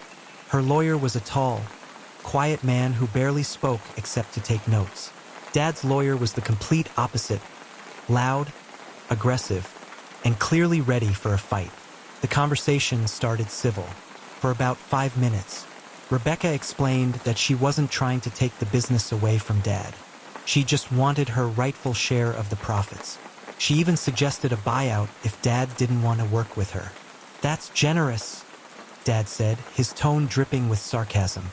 You want me to pay you for something you didn't earn? Rebecca's smile faded. Mark wanted me to have it, John. That's what matters. It's not about what you think I earned. That's when Dad lost it. Mark was an idiot when it came to money, and you... He stopped, but it was too late. The insult hung in the air. Rebecca leaned back, hurt flashing across her face. Then she turned to me. Daniel, you know your uncle wasn't stupid. You know he left this to me for a reason. Dad glared at me, warning me without words. But I couldn't ignore her. I know, I said softly. I know he trusted you. That was the spark. Dad slammed his hand on the table, the sound echoing in the small room. Enough. You're my son, not hers. You don't take her side in this. Rebecca's lawyer finally spoke up, his voice calm but firm. If we can't reach an agreement, we'll have to proceed to court. And in that case, your son may be called as a witness. The room went silent. I felt Mom's eyes burning into me, even though she wasn't there. I felt Dad's disappointment, his anger, his sense of betrayal. And I felt something else, a creeping fear.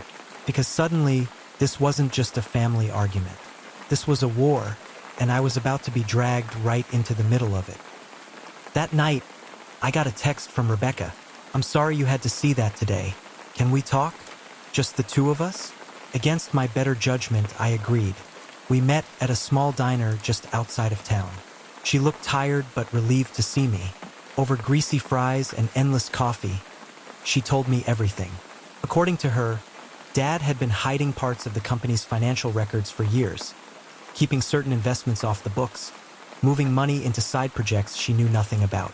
Uncle Mark had found out before he died, and that's why he left her a share, so she'd have the power to hold Dad accountable. At first, I didn't want to believe it, but she had documents, emails, dates, and figures that lined up. Why are you telling me this? I asked. Because, she said quietly, I think your father is going to make you choose, and I need you to know the truth before that happens. When I got home, the house was dark except for the light in the living room. Dad was sitting there, a drink in his hand, staring at nothing. He didn't even look at me when he said, I know you met with her. My heart thudded. Dad, don't, he interrupted. If you're going to betray me, just get it over with. The word betray hit harder than I expected. I wanted to tell him it wasn't like that I just wanted to understand. But part of me knew he wouldn't believe me anyway. And then he said something I didn't see coming. She's not telling you everything. There's more. A lot more. And if you keep talking to her, you're going to wish you hadn't. His tone wasn't angry anymore. It was cold. Final. And in that moment, I realized something terrifying. Both of them were hiding something from me. And whichever side I chose, I was probably going to regret it. By the time I reached the hotel, my chest felt like it was carrying a cinder block. The city lights outside the window smeared into blurry streaks because I couldn't stop replaying the phone call with my aunt in my head. She'd said it so casually, like it was nothing, like the words wouldn't burn straight into my skin. We've decided it's better if you just stay out of it. It's family business. I was family, or at least I thought I was. The first thing I noticed when I stepped into the room was the half-empty bottle of whiskey on the nightstand. My hands shook as I poured a glass. Not to drink, but to give myself something to do before my thoughts drowned me. Then the phone buzzed. Again, it was her, my cousin. The same cousin who'd texted me that she needed my help, that she had no one else to trust. I stared at the message. You have to believe me. I didn't mean for you to find out like this. My thumb hovered over the keyboard. Part of me wanted to unleash everything I was feeling. The other part wanted answers. Me. Then tell me why everyone's shutting me out. Her. Because if you knew the full truth, you'd hate me forever. A strange kind of stillness filled the room. My pulse was still racing, but my mind had gone quiet in that dangerous way it sometimes does before something breaks. I sent one last message. Me. Try me. She didn't reply for over an hour. When my phone finally buzzed, it wasn't her. It was my aunt again. No apology. No warmth. Just a cold directive. Do whatever you want, but stop calling and stop asking questions. You piss me off so much. That was the exact moment something in me snapped. All my life, I'd been careful not to be the problem. I'd been the one who smoothed over conflicts, who laughed things off, who swallowed my own hurt to keep the peace. But that night, I felt every suppressed memory, every quiet betrayal, every moment they'd made me feel like an outsider, rise to the surface at once. If they wanted me out, fine, but they'd regret underestimating me. The next morning, I went to the address my cousin had given me months ago for just in case of emergencies. It was a small apartment complex, the kind where the hallways smelled faintly of dust and old cooking oil. Her door was locked, but I heard voices inside. A man's, hers, low, tense. I knocked. The conversation stopped. A moment later, the door cracked open and her face appeared, pale and drawn. "What are you doing here?" she whispered, glancing over her shoulder. Getting the truth. She stepped outside and pulled the door shut behind her, but not before I caught sight of the man inside. Older, expensive watch, eyes sharp as if measuring me in an instant. "I can't talk here," she said. "They'll hear." "They?" asked. Her lip trembled. "You weren't supposed to get dragged into this. It's not just about me. It's about..." A sudden crash came from inside the apartment. She froze. My gut told me to get her away from there immediately. "Let's go," I said, gripping her arm and pulling her toward the stairwell. We ended up at a diner 2 miles away, where she finally started talking. And the story she told was worse than anything I'd imagined. According to her, my aunt had been funneling money from the family business into a private account for years. My cousin had discovered it by accident, an email left open on her aunt's laptop. She'd confronted her, thinking she was doing the right thing. Instead, she became the scapegoat. "They're saying I stole it," she said, her hands clenched around her coffee mug. "And they're making sure everyone believes it. That's why they don't want you involved, because you're the only one who might figure it out." I leaned back, the weight of her words pressing into me. "So that man in your apartment," she swallowed. "He works for her. Think of him as insurance." Is there here? "You mean intimidation." She didn't deny it. We talked for hours.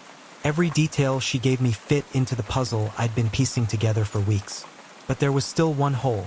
Why she told me to stay away at first. "I thought if I could fix it before you found out, you wouldn't have to get dragged through this mess," she said quietly. But now, I think you might be the only person who can blow this wide open. The problem was, exposing my aunt would mean burning every bridge in the family. There'd be no going back. No holiday dinners, no awkward reunions, just silence and maybe open hostility. And yet, as I looked at my cousin, I realized something. Family had already turned its back on me. That night, I made my choice. I called a friend of mine who worked as a freelance investigative journalist. I gave him everything, emails, documents, even the audio I'd recorded at the diner without my cousin realizing. It was risky, could backfire in 100 different ways. But when the article went live 3 weeks later, it was like watching a storm hit in real time. The fallout was immediate. My aunt's private account wasn't just private. It was illegal. Investigators moved in. The man from my cousin's apartment disappeared, and the calls started. From family members who hadn't spoken to me in years. Some angry, some shocked, some trying to spin the story to save themselves. I didn't pick up. The last call came from my aunt herself. Her voice was low, tight, and full of venom. "You think you've won?" she said. "You've destroyed this family." "No," I said calmly. "You destroyed it the moment you decided loyalty only went one way." I hung up before she could respond. For the first time in months, maybe years, I felt something like peace. Not the fragile kind that breaks when someone raises their voice, but the solid kind you build yourself, brick by brick, after everything else has been stripped away. And as I sat in my quiet apartment, watching the city lights flicker in the distance, I knew one thing. Sometimes the only way to save yourself from betrayal is to stop asking for a seat at the table and build your own instead. If you like this story, don't just leave, you might miss the next one. Stick around, subscribe, and let me keep you hooked. The first time I realized how fragile family ties could be was during my little sister's wedding. I'm Alex, 31, and I've always been the responsible one in my family, the one everyone leans on when things go wrong. My sister, Jenna, had always been the free spirit, the one who made mistakes I had to clean up after. Growing up, our parents favored her charm and outgoing nature while I quietly bore the weight of responsibilities. I never complained, it felt normal, but that wedding made me question everything. Jenna's fiancé, Mark, was perfect on paper. Successful, polite, and seemingly kind. But there was a tension in the air, subtle yet unmistakable, whenever he spoke to me. At first, I brushed it off as nerves. After all, weddings are stressful. But then came the rehearsal dinner. My parents were busy enjoying themselves, my sister flitting from guest to guest, and I was stuck in the kitchen helping the staff. That's when Mark cornered me. "Alex," he said, voice low, "I need to ask you something. I don't know your relationship with Jenna, but if she's ever going to live happily, I need to know she's not dependent on you for everything." I froze. Dependent? She's my sister. I help because I care. Not because she can't live without me. He scoffed. "You think you're helping, but maybe you're holding her back. Maybe she needs to make her own mistakes." I wanted to argue, but something in his tone made me pause. Was he right? Was I smothering her in some way, despite thinking I was protecting her? The next morning, as I watched Jenna get ready in her gown, my mind churned with doubts. The past 20 years of keeping her safe, guiding her choices, and picking up after her suddenly felt complicated. Did my presence in her life truly give her stability, or did it clip her wings? That evening, during the ceremony, I noticed the small things. Jenna's nervous glance at Mark, the way she held my hand briefly before letting go, the tension in her shoulders. It wasn't obvious to anyone else, but I saw it. After the reception, in a quiet corner of the garden, Jenna approached me. "Alex, you were always there for me, always, but maybe I need to try on my own, even if it scares me." I swallowed, nodding. "I know, and I'll support you, even if it means stepping back."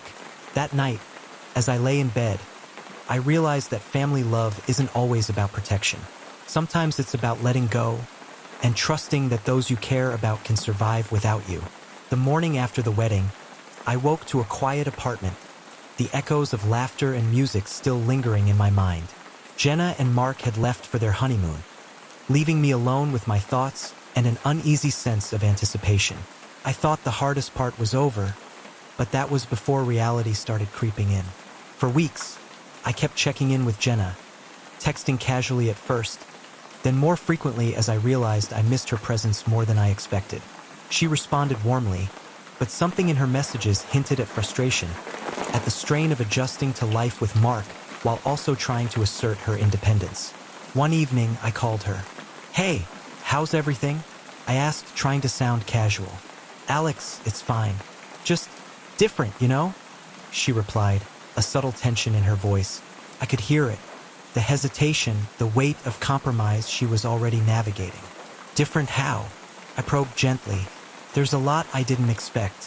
Mark, he's great, really, but he has his ways, and I feel like I have to constantly negotiate just to have space for me. I never realized how much you guided me through life, and now it's all on me."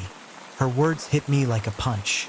I had always thought stepping back would be easy for me, but hearing her struggle without my constant support reminded me of how much of her world I had shaped, intentionally or not.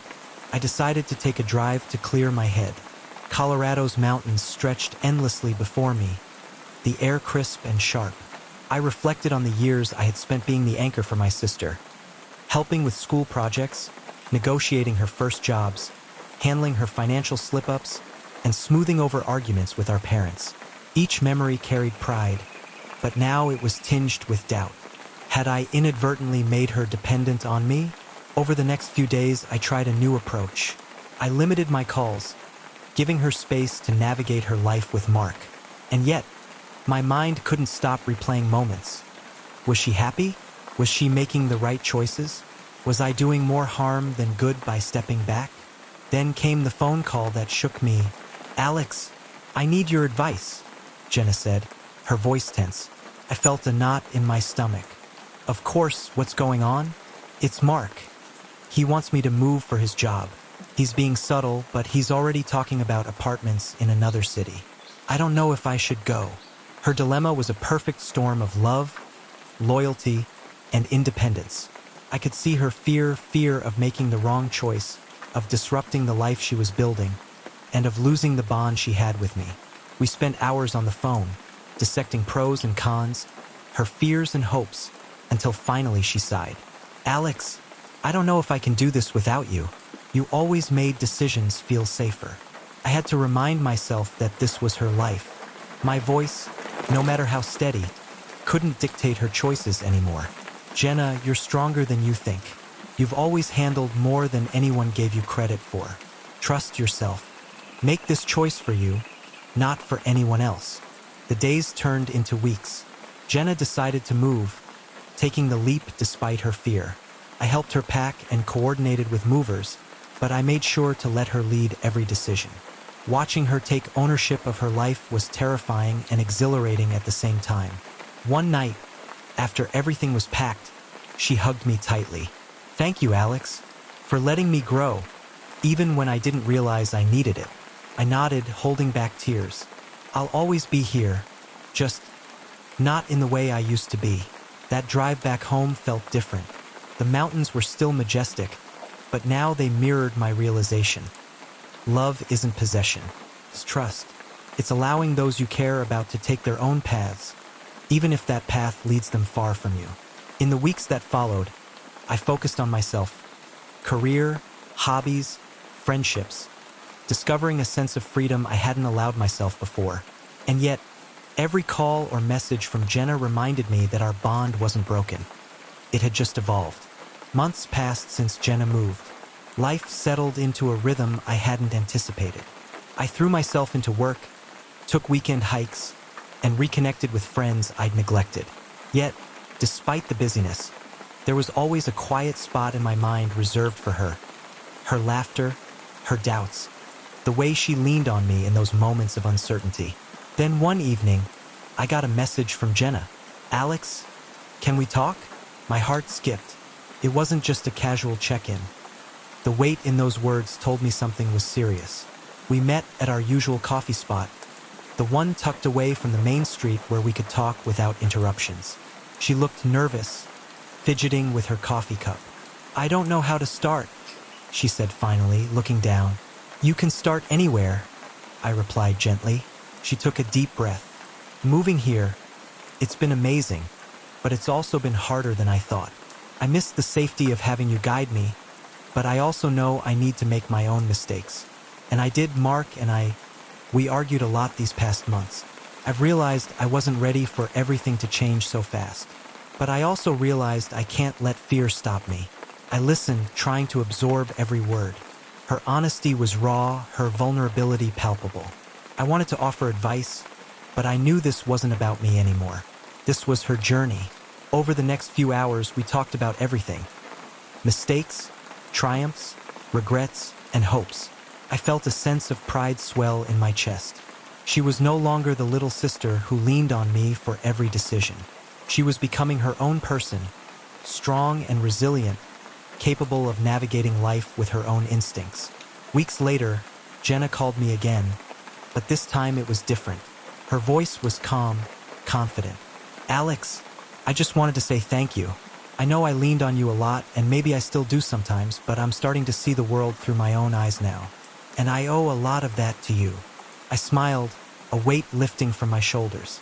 I'll always be here, Jenna, just differently. And differently was exactly what I needed. Watching her grow, make her own choices, and face the world with courage was better than any control I could have ever offered. If this story touched you, if you felt the journey of love, growth, and family, subscribe to the channel to hear more real-life stories that pull at your heartstrings and keep you hooked till the very end. The moment I saw the car pull into the driveway, my stomach knotted like it was tied in knots. I hadn't expected her. Not now, not ever. And yet, there she was, standing in the fading light of late afternoon, suitcase in hand, looking exactly like I remembered from my childhood nightmares, but older, wearier, and somehow smaller. I froze, my hands clenched at my sides as memories flooded back. Her voice, sharp and commanding. Her smile, rare but unforgettable. The nights I'd spent crying in my room, wishing for a mother who actually cared. And now, decades later, she was here, standing at my doorstep as if nothing had ever happened. "Hi, Emma," she said softly. Her voice trembled slightly, the vulnerability undercutting the anger I had been nursing for years. "I know I don't have the right, but I need your help." I wanted to slam the door, to tell her she had no right to speak to me, let alone step into my life. And yet, some part of me, a small, foolish part, wanted to hear her out. I let her in, cautiously, watching every movement, every flicker of emotion. The house smelled like home, though it was mine alone now. Every corner held my memories, the life I had built without her. I had spent years shaping my world into one where she had no place. And yet, here she was, forcing herself back into it. I don't know how to start," she said, placing her suitcase down and sitting on the edge of the couch. "I left because I was scared. Scared of failing, scared of everything. And I ran. I thought distance would help me, but it only made me lose you." I shook my head. "You left me. You left me when I needed you most. Do you even understand what that's like?" Tears welled up in her eyes. "I know I hurt you. I know I destroyed so much. But I've changed. I'm sick, Emma.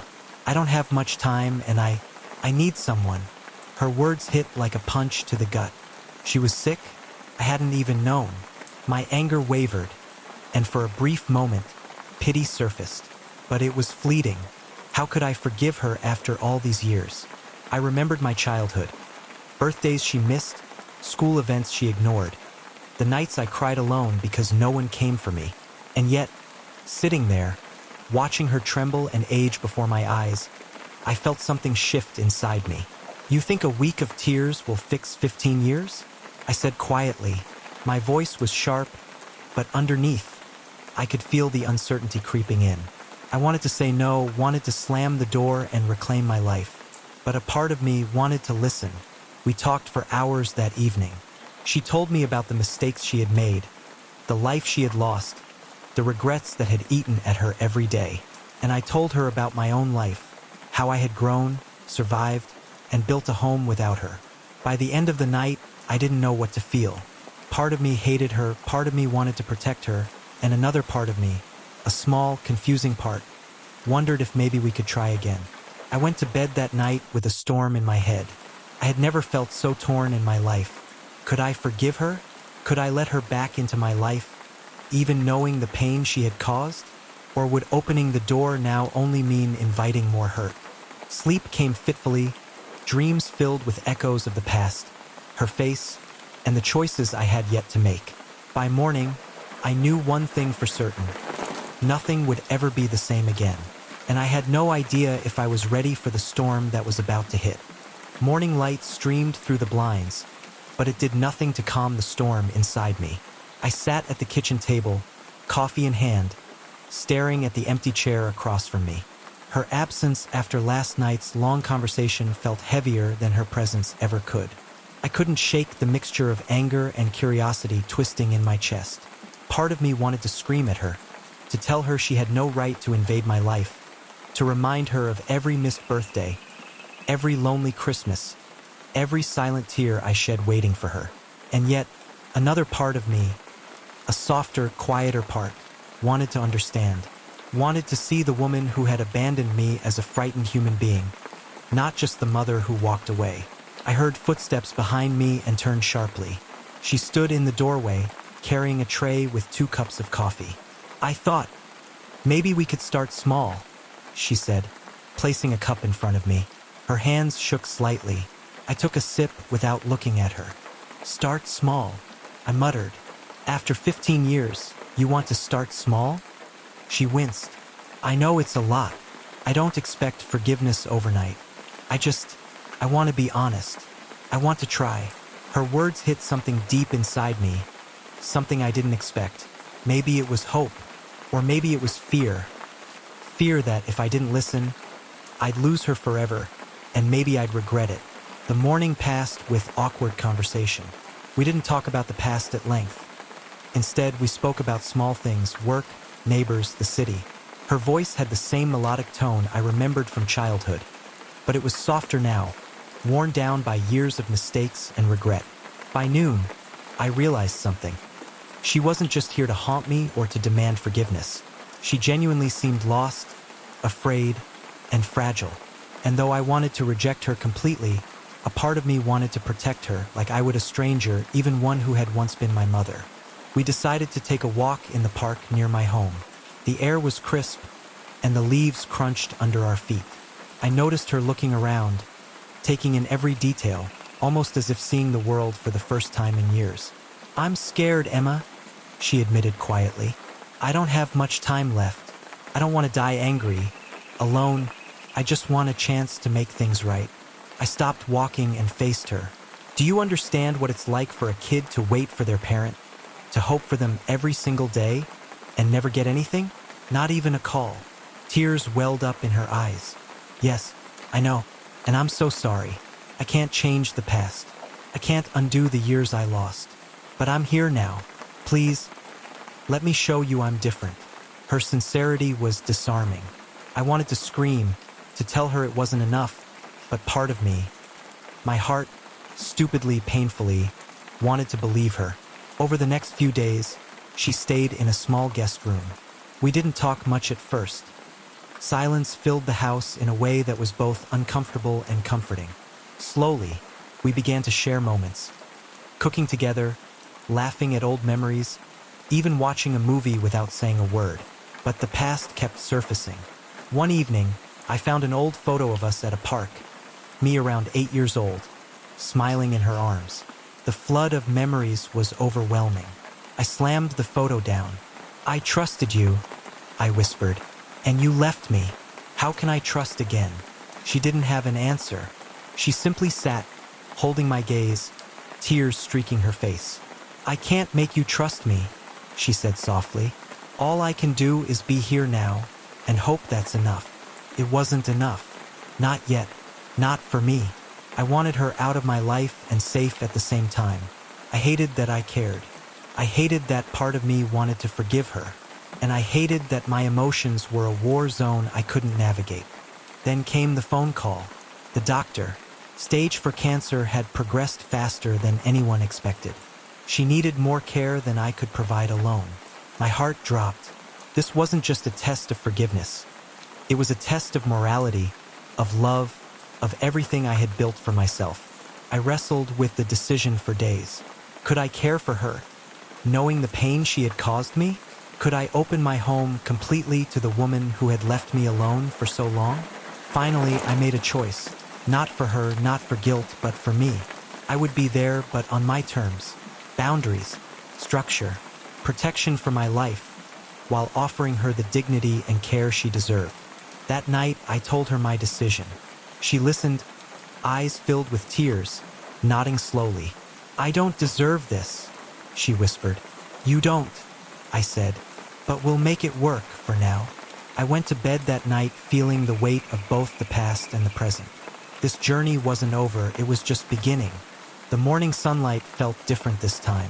Not warm and inviting, but heavy, laden with the weight of choices I had made and the uncertain path ahead. I watched her sleep in the guest room, her breathing shallow, her frailty stark against the bright curtains. For 15 years, I had imagined this reunion in countless ways. Mostly in anger, sometimes in resentment, but reality was harsher than any fantasy. Breakfast was quiet. We didn't need words yet. The silence carried a fragile comfort, like the calm before a storm. But deep down, I knew the storm wasn't far away.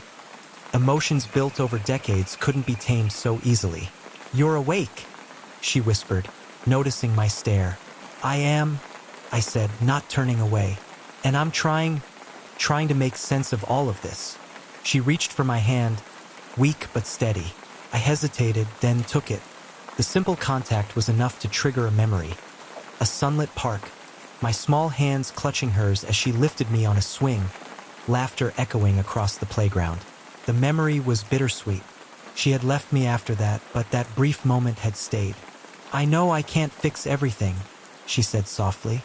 "I can't erase the years I wasn't here, but I want to be present now, for whatever time I have left." Her vulnerability was undeniable.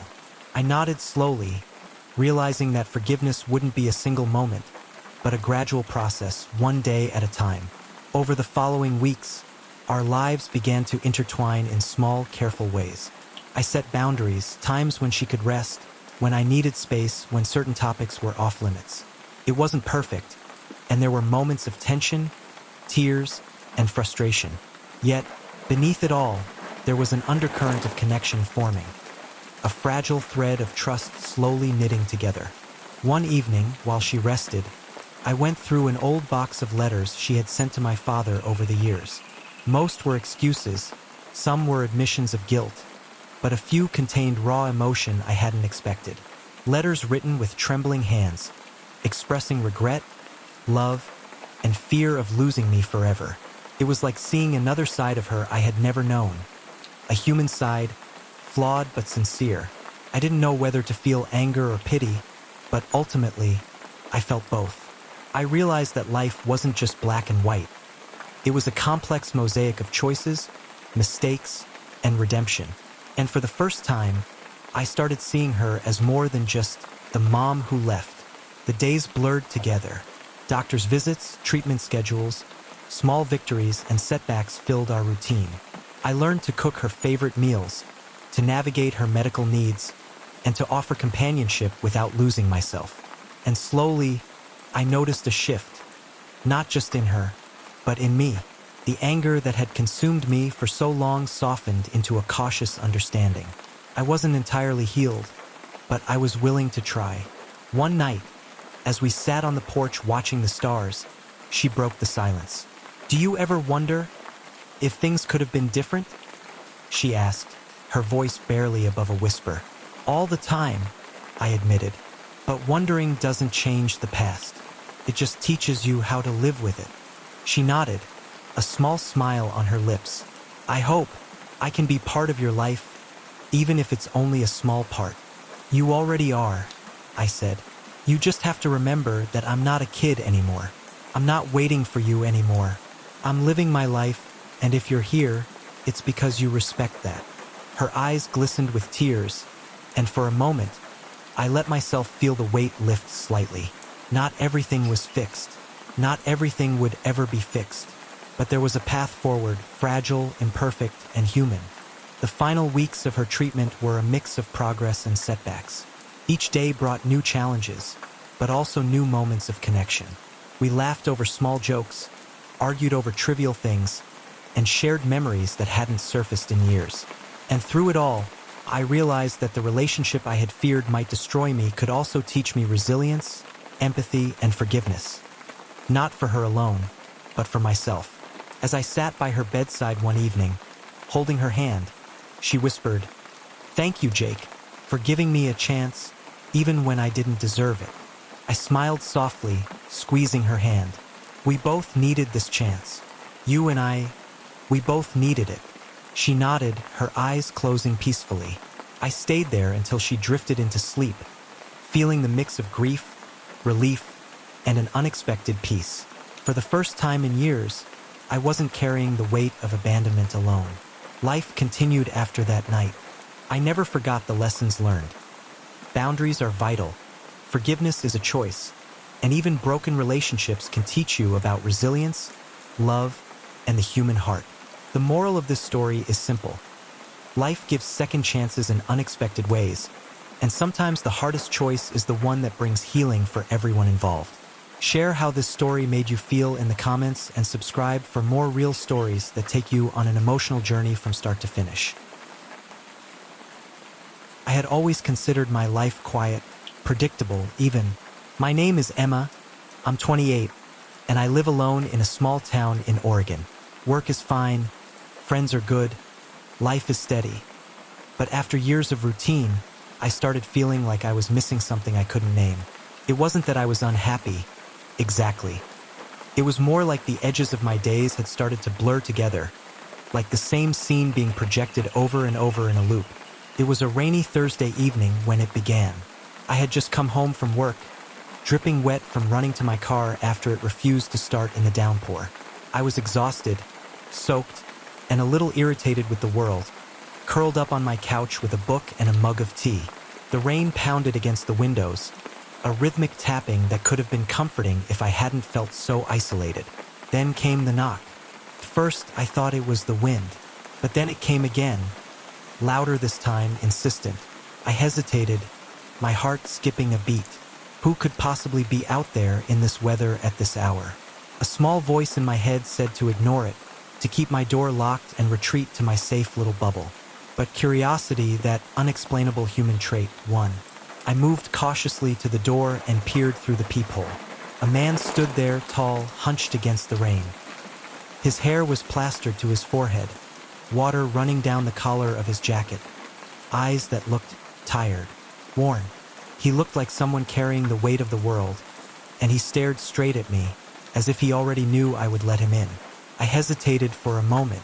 Normally, this would be a situation I avoided at all costs. My parents had drilled the idea of safety into me as a child. Don't open the door to strangers. But something about him was different. Not threatening, not aggressive, just desperate, vulnerable. "Hi, I'm sorry to bother you," he said, his voice low, almost a whisper. I need a place to stay, just for the night. Please." He sounded genuine, broken but genuine. I felt an unexpected pang of empathy. Maybe it was because I remembered the times in my own life when I had felt completely lost and alone. I stepped aside, opening the door cautiously. "Come in," I said. He ducked his head as he entered, dripping water across the hardwood floor. I grabbed a towel from the nearby coat rack and handed it to him. He took it silently, brushing his hair back and murmuring a quiet thank you. "My name's Emma," I said finally, trying to fill the uncomfortable silence. "Ben," he replied, his voice still low, but carrying a strange warmth underneath. We moved to the living room and I offered him a chair. I went to the kitchen to pour tea, stealing glances at him as he sat hunched over, hands clasped tightly. There was a tension in his shoulders, a kind of exhaustion I couldn't describe. He seemed like someone who had walked through a storm that wasn't just outside.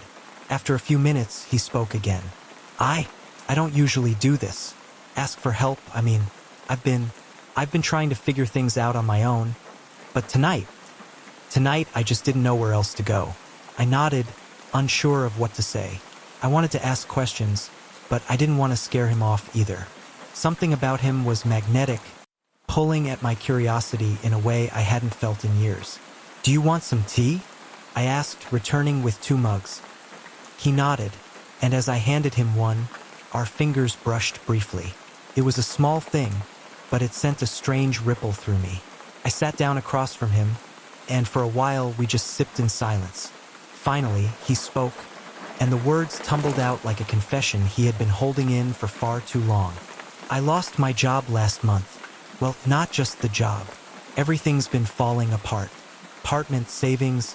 I thought I could handle it, but then my car broke down, and I've been walking for hours. I didn't know where else to turn." I listened, feeling the weight of his words, and something clicked. I realized that sometimes people need someone to just listen. Not to judge, not to fix things, but to acknowledge that their pain exists.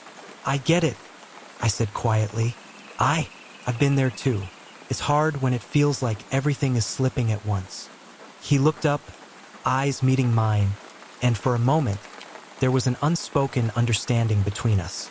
2 people who had faced loneliness, fear, and uncertainty, connecting over shared vulnerability. We talked for hours. He told me about his family, distant and fractured, about friends who had drifted away, about mistakes, regrets, and the haunting feeling that life had passed him by.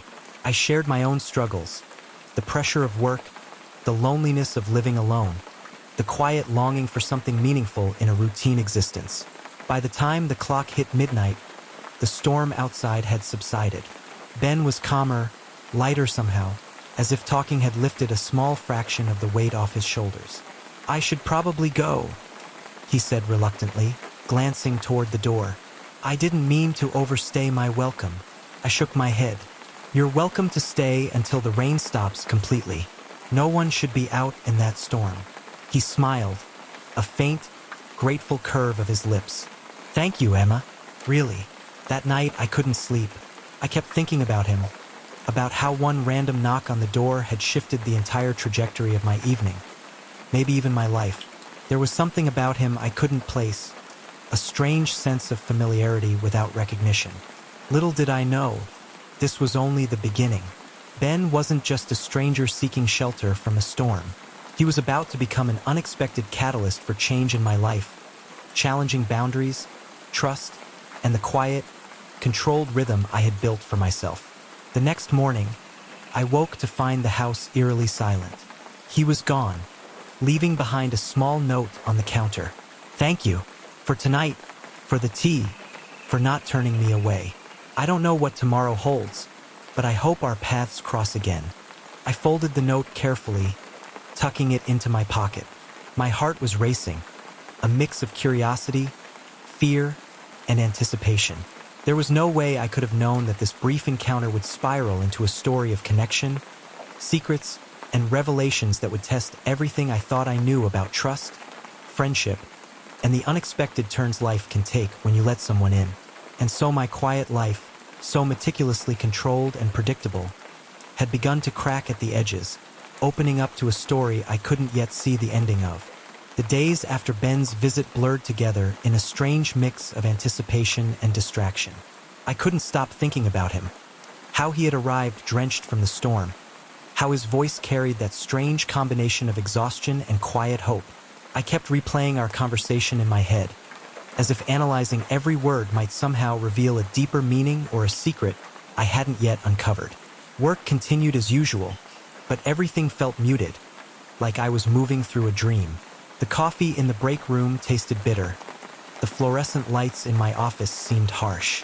Every time my phone buzzed, I jumped, hoping it was a message from him. Of course, it wasn't, at least not yet. Then, one evening, I found an envelope slipped under my door. My name was written in a familiar, slightly shaky handwriting. My heart thumped as I tore it open. Inside was a single sheet of paper, words scrawled across it. "Emma, I need your help. Something's happened. Please, meet me at the park near the fountain. 7 p.m. Don't tell anyone. I stared at the note for a long time. Something in the tone of urgency, the capital letters, the underlined please, made my stomach twist. Part of me wanted to ignore it, to protect myself from whatever complication was surely coming. But curiosity won again. I dressed quickly, grabbed my coat, and headed toward the park. The sun was setting, casting long shadows across the empty streets. I tried to prepare myself for anything. A confrontation, a confession, or maybe just a misunderstanding. But nothing could have readied me for the scene I encountered. Ben was standing near the fountain, looking as though he hadn't slept in days. His eyes were wide, scanning the park as if expecting someone or something. When he saw me, relief washed over his face, but it was mingled with a flicker of fear. "Emma," he said, voice low, almost urgent. "I'm glad you came. What's going on?" I asked cautiously, keeping a safe distance. He ran a hand through his damp hair. "I don't have much time. You need to trust me, okay?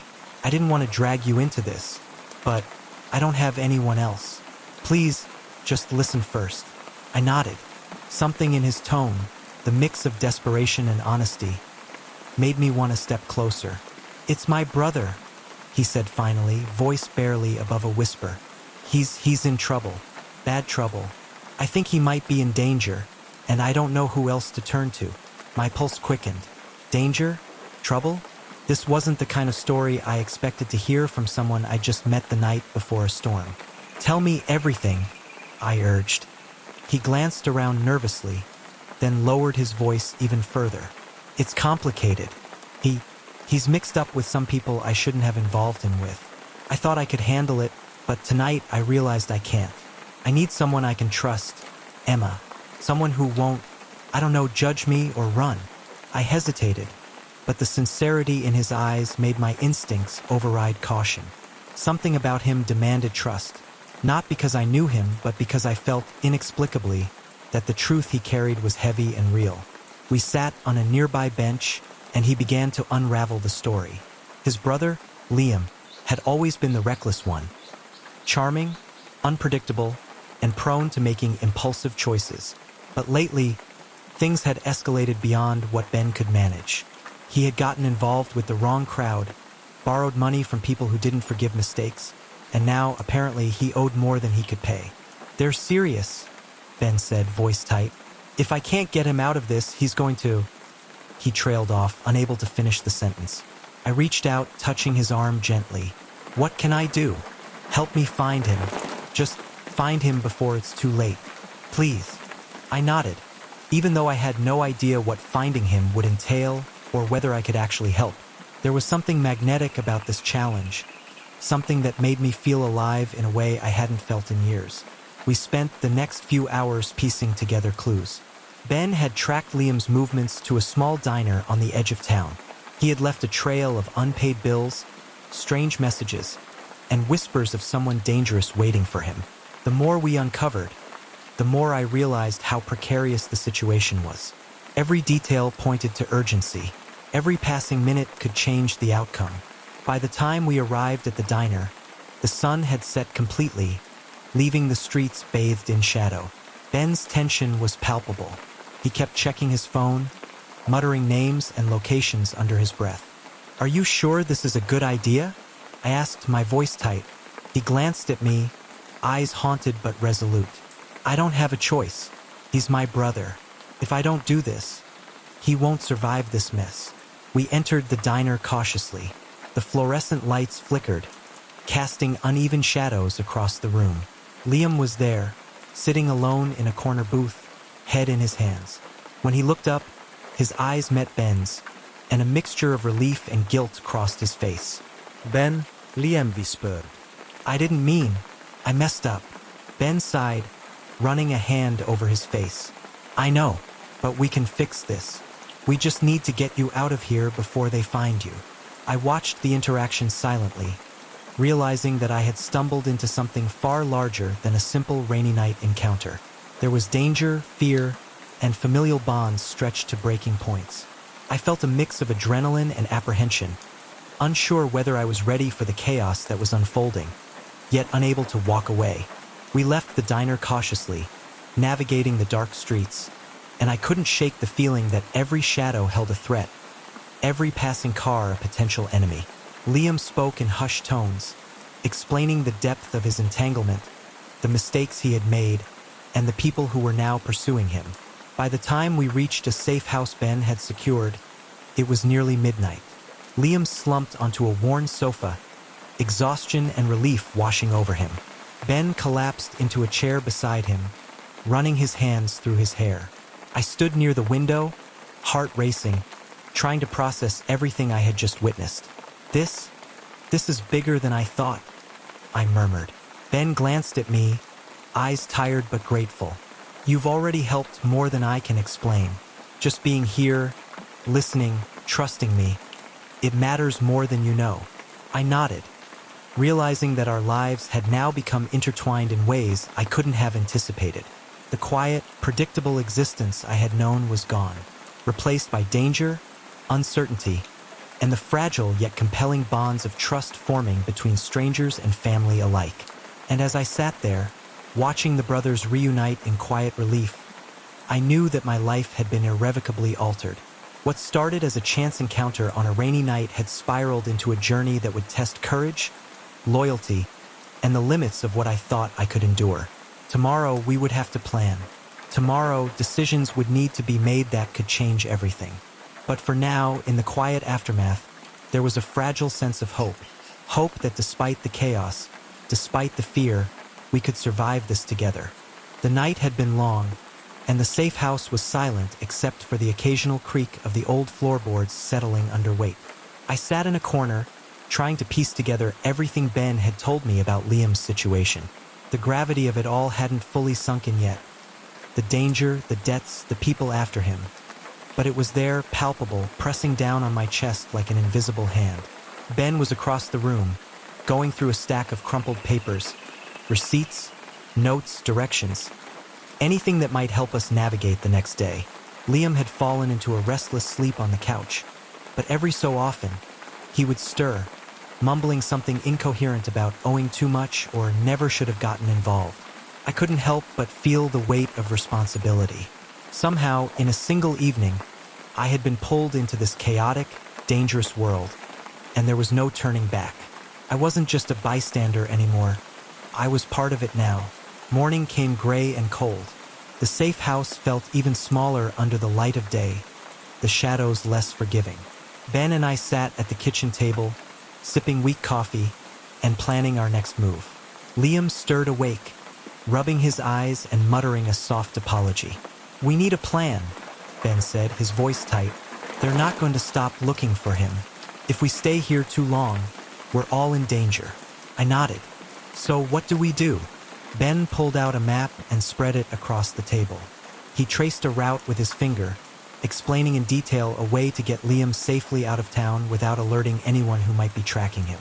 It was meticulous, every stop planned, every risk calculated. I felt my stomach twist in anxiety, but also a strange surge of adrenaline. By mid-morning, we were ready to move. Liam, surprisingly cooperative, followed our instructions silently, keeping his head down. We made our way through quiet streets, avoiding main roads and anything that could draw attention. I kept glancing at him, at the brother I barely knew, realizing how fragile he seemed, yet also how determined he was to survive. Hours passed like this, tense and silent except for the occasional whispered instruction. Every shadow, every passing car made me jump.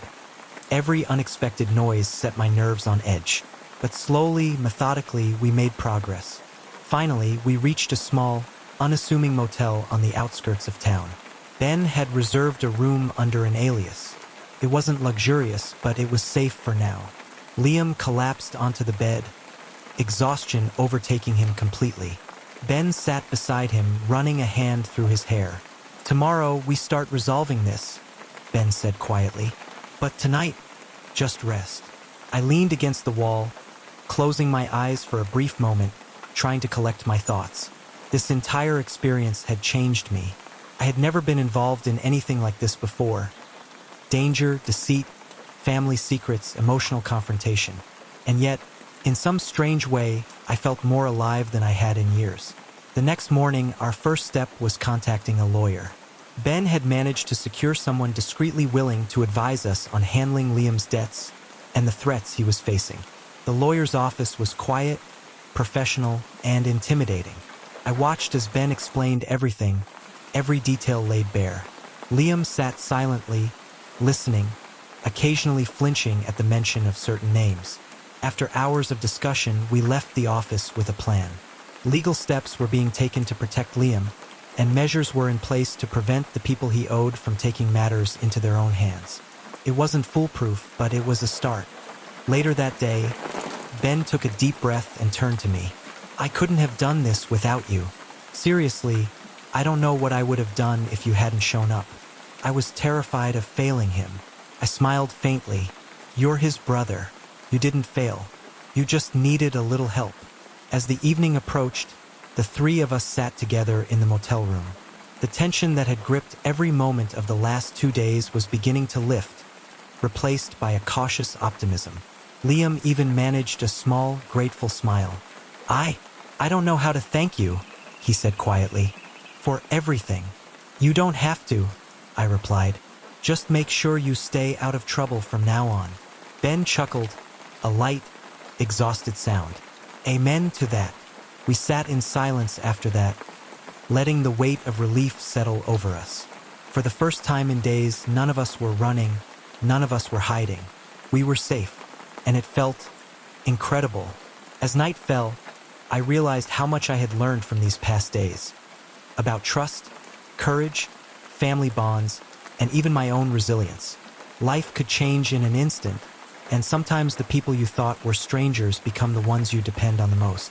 And now, sitting here with them, I felt a quiet sense of purpose. I had stepped into this story unexpectedly, but I had played a role that mattered.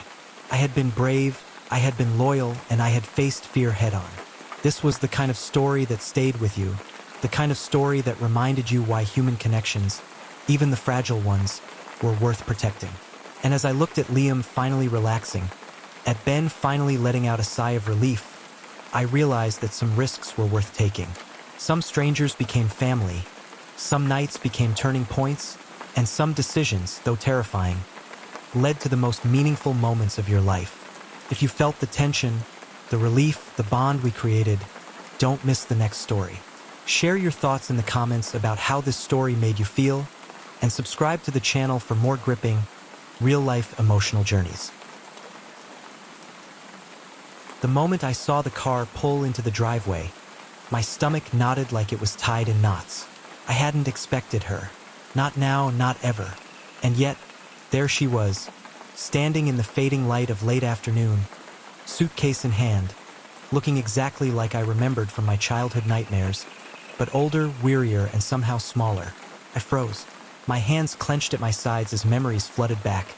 Her voice, sharp and commanding. Her smile, rare but unforgettable. The nights I'd spent crying in my room, wishing for a mother who actually cared. And now, decades later, she was here, standing at my doorstep as if nothing had ever happened. "Hi, Emma," she said softly. Her voice trembled slightly, the vulnerability undercutting the anger I had been nursing for years. "I know I don't have the right, but I need your help." I wanted to slam the door, to tell her she had no right to speak to me, let alone step into my life. And yet, some part of me, a small, foolish part, wanted to hear her out. I let her in, cautiously, watching every movement, every flicker of emotion. The house smelled like home, though it was mine alone now. Every corner held my memories, the life I had built without her. I had spent years shaping my world into one where she had no place. And yet, here she was, forcing herself back into it. I don't know how to start," she said, placing her suitcase down and sitting on the edge of the couch. "I left because I was scared. Scared of failing, scared of everything. And I ran. I thought distance would help me, but it only made me lose you." I shook my head. "You left me. You left me when I needed you most. Do you even understand what that's like?" Tears welled up in her eyes. "I know I hurt you. I know I destroyed so much. But I've changed. I'm sick, Emma. I don't have much time, and I I need someone. Her words hit like a punch to the gut. She was sick? I hadn't even known. My anger wavered, and for a brief moment, pity surfaced. But it was fleeting. How could I forgive her after all these years? I remembered my childhood. Birthdays she missed, school events she ignored, the nights I cried alone because no one came for me. And yet, sitting there, watching her tremble and age before my eyes, I felt something shift inside me. You think a week of tears will fix 15 years? I said quietly. My voice was sharp, but underneath, I could feel the uncertainty creeping in. I wanted to say no, wanted to slam the door and reclaim my life. But a part of me wanted to listen. We talked for hours that evening. She told me about the mistakes she had made, the life she had lost, the regrets that had eaten at her every day. And I told her about my own life, how I had grown, survived, and built a home without her. By the end of the night, I didn't know what to feel. Part of me hated her, part of me wanted to protect her, and another part of me, a small, confusing part, wondered if maybe we could try again. I went to bed that night with a storm in my head. I had never felt so torn in my life. Could I forgive her? Could I let her back into my life, even knowing the pain she had caused? Or would opening the door now only mean inviting more hurt? Sleep came fitfully, dreams filled with echoes of the past, her face, and the choices I had yet to make. By morning, I knew one thing for certain. Nothing would ever be the same again. And I had no idea if I was ready for the storm that was about to hit. Morning light streamed through the blinds, but it did nothing to calm the storm inside me. I sat at the kitchen table, coffee in hand, staring at the empty chair across from me. Her absence after last night's long conversation felt heavier than her presence ever could. I couldn't shake the mixture of anger and curiosity twisting in my chest. Part of me wanted to scream at her, to tell her she had no right to invade my life, to remind her of every missed birthday, every lonely Christmas, every silent tear I shed waiting for her. And yet, another part of me, a softer, quieter part, wanted to understand, wanted to see the woman who had abandoned me as a frightened human being, not just the mother who walked away. I heard footsteps behind me and turned sharply. She stood in the doorway, carrying a tray with 2 cups of coffee. I thought, maybe we could start small, she said, placing a cup in front of me. Her hands shook slightly. I took a sip without looking at her. Start small, I muttered. After 15 years, you want to start small? She winced. I know it's a lot. I don't expect forgiveness overnight. I want to be honest. I want to try. Her words hit something deep inside me, something I didn't expect. Maybe it was hope, or maybe it was fear. Fear that if I didn't listen, I'd lose her forever, and maybe I'd regret it. The morning passed with awkward conversation. We didn't talk about the past at length. Instead, we spoke about small things, work, neighbors, the city. Her voice had the same melodic tone I remembered from childhood, but it was softer now, worn down by years of mistakes and regret. By noon, I realized something. She wasn't just here to haunt me or to demand forgiveness. She genuinely seemed lost, afraid, and fragile. And though I wanted to reject her completely, a part of me wanted to protect her like I would a stranger, even one who had once been my mother. We decided to take a walk in the park near my home. The air was crisp, and the leaves crunched under our feet. I noticed her looking around, taking in every detail, almost as if seeing the world for the first time in years. I'm scared, Emma, she admitted quietly. I don't have much time left. I don't want to die angry, alone. I just want a chance to make things right. I stopped walking and faced her. Do you understand what it's like for a kid to wait for their parent, to hope for them every single day, and never get anything? Not even a call. Tears welled up in her eyes. Yes, I know, and I'm so sorry. I can't change the past. I can't undo the years I lost. But I'm here now. Please, let me show you I'm different. Her sincerity was disarming. I wanted to scream, to tell her it wasn't enough, but part of me, my heart, stupidly, painfully, wanted to believe her. Over the next few days, she stayed in a small guest room. We didn't talk much at first. Silence filled the house in a way that was both uncomfortable and comforting.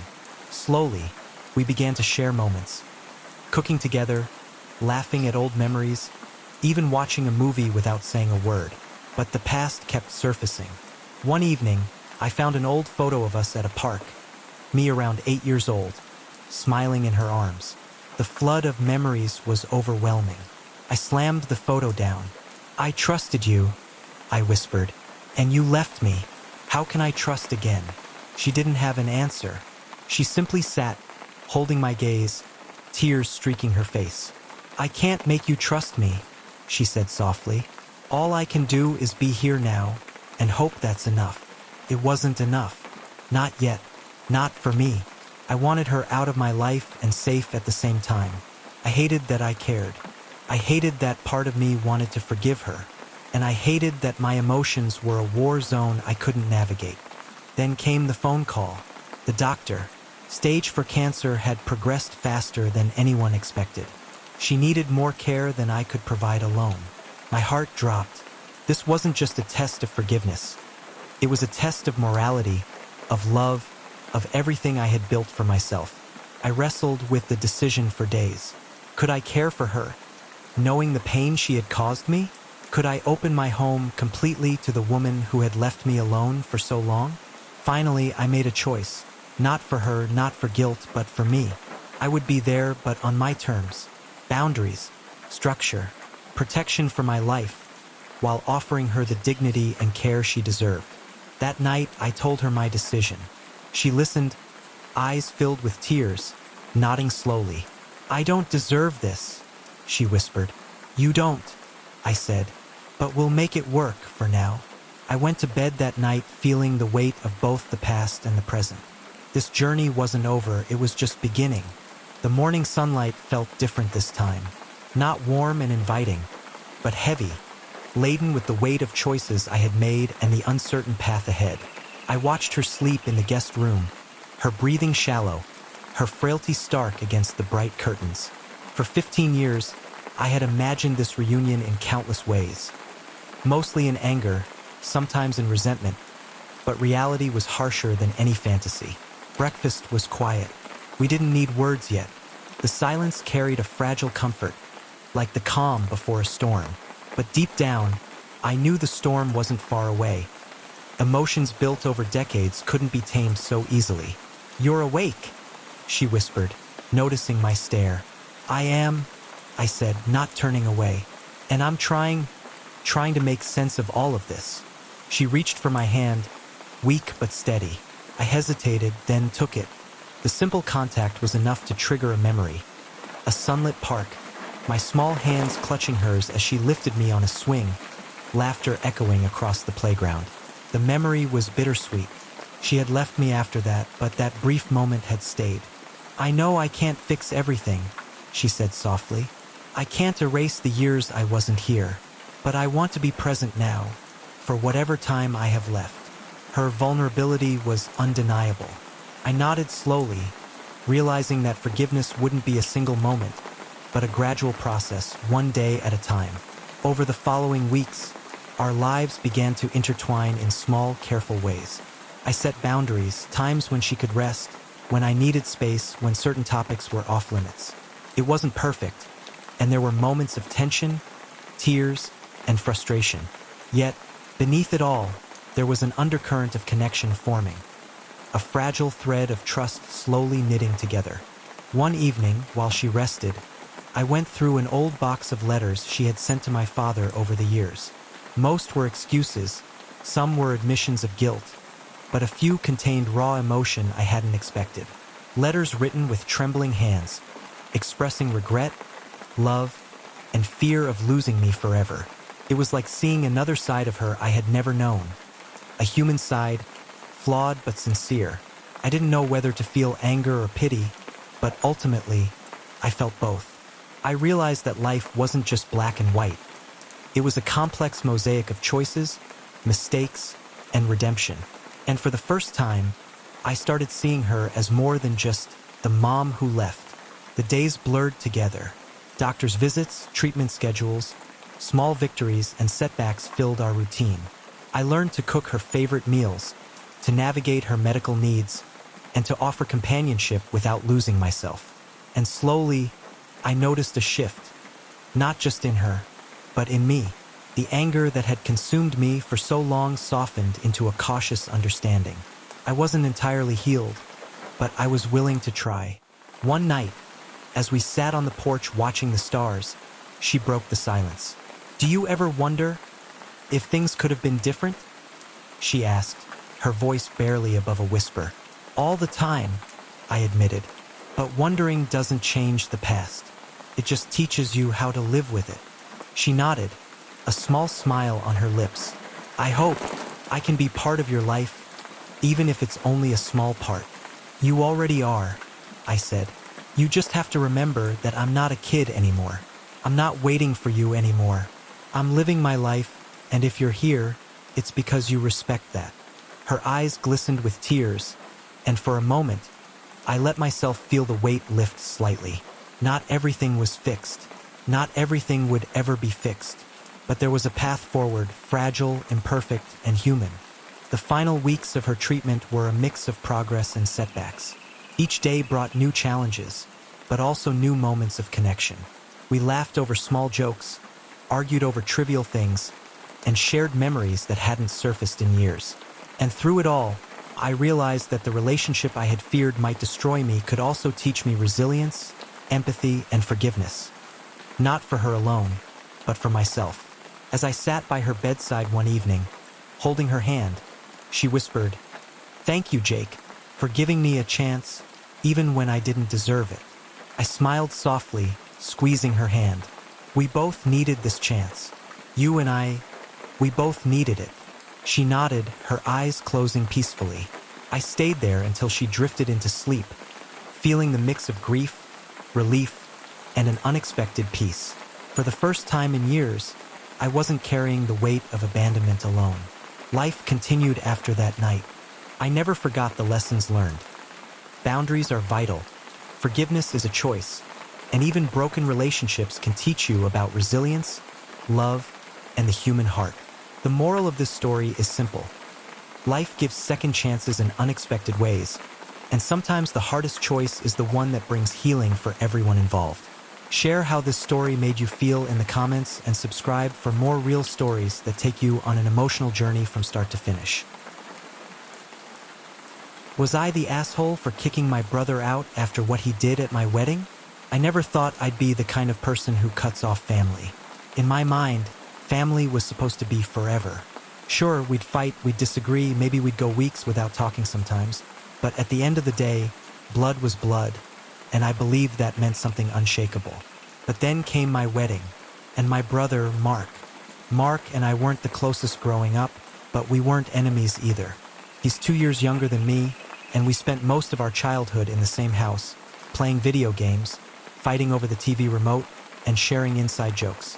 In high school, we started to drift a bit. He hung out with his sports crowd, I was more into books and drama club, but we'd still talk. We'd have long conversations late at night in the kitchen while eating cold pizza, or we'd team up to hide from chores when Mom was yelling for help with laundry. Things changed when I got engaged to Emma. I can't pinpoint the exact moment, but I started noticing small things. Little digs at her, subtle jokes that weren't really jokes. The first time, I brushed it off. Mark had always been sarcastic, and Emma could be a bit sensitive when it came to criticism. But then he made a comment at a family barbecue, loud enough for everyone to hear, about how some people rush into marriage when they're scared of being alone. Everyone laughed awkwardly. Emma went pale.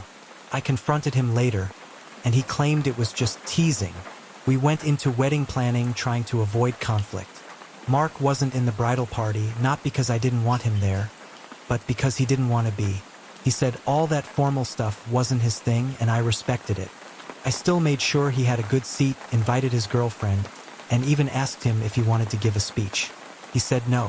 Fast forward to the wedding day. Everything was perfect, at least for the first few hours. Emma looked stunning.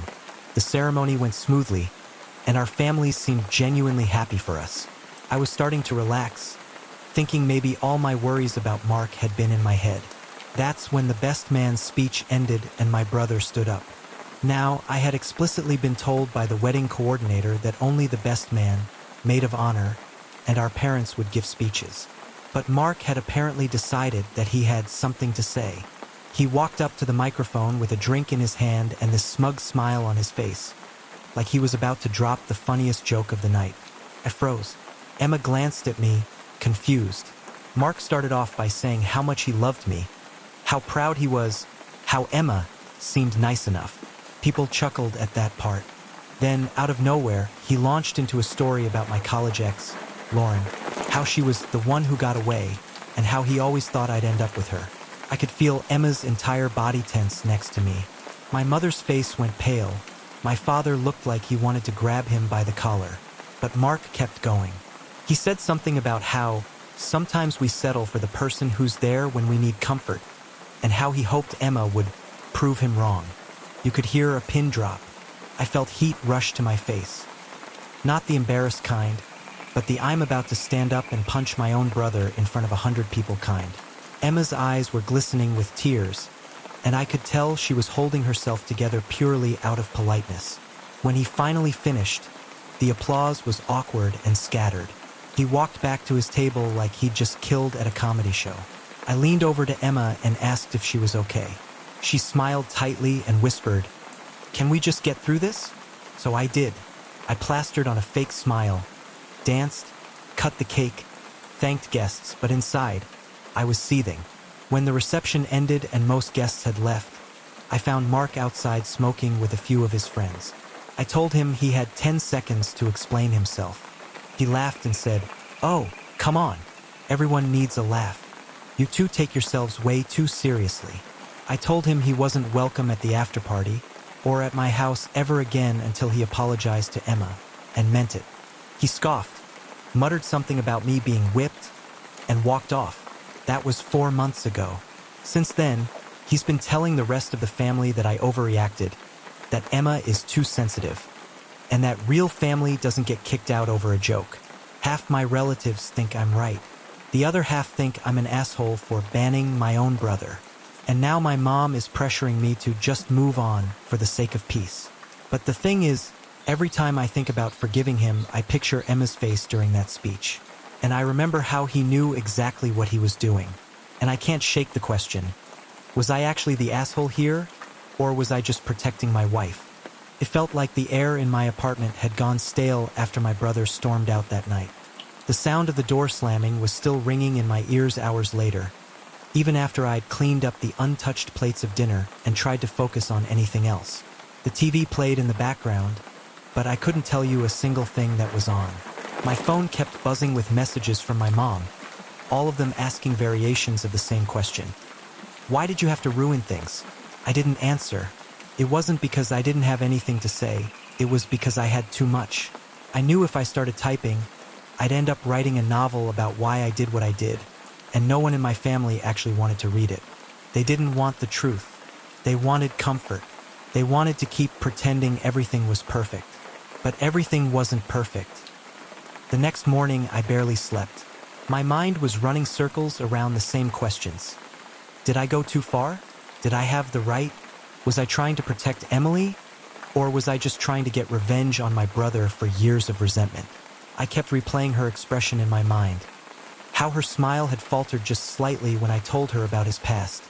Like I'd knocked the wind out of her, but she didn't want anyone else to notice. I couldn't shake that image. Around 10 a.m., there was a knock at my door. It wasn't a polite knock. It was firm, purposeful. I already had a sinking feeling about who it was. But when I opened the door, it wasn't my brother. It was Emily. She stood there in jeans and a hoodie, hair pulled back in a messy bun, no makeup. She looked nothing like the glowing, excited bride-to-be I'd seen in her engagement photos. She didn't wait for me to invite her in. She stepped past me like she'd already decided she wasn't here for pleasantries. "We need to talk," she said. I shut the door behind her and gestured toward the couch. She didn't sit. Instead, she turned to face me, crossing her arms tightly over her chest like she was bracing herself for impact. "I'm going to ask you one question," she began. "And I need you to tell me the truth. Not the family-approved version, not whatever you think will make me feel better. Just The truth. I nodded slowly, already feeling the tension creep up my neck. Has he done it recently? She asked. Her voice didn't break, but I could tell it took effort to keep it steady. I hesitated, not because I didn't know the answer, but because I knew the answer would hit her like a sledgehammer. Yes, I said quietly. Her lips pressed into a thin line, and for a second, she looked like she was going to crumble. But then she straightened her shoulders and nodded, like she just confirmed something she already suspected. Thank you, she said. I needed to hear it from someone who wasn't going to lie to me. We sat down, and for the first time, she actually asked me to explain. I told her everything, not in a gossipy way, but in a straightforward, factual way. About the cheating in his last 3 relationships. About how he was always the first to leave when things got too real. About how he could be charming, attentive, and perfect, right up until the moment you actually needed him.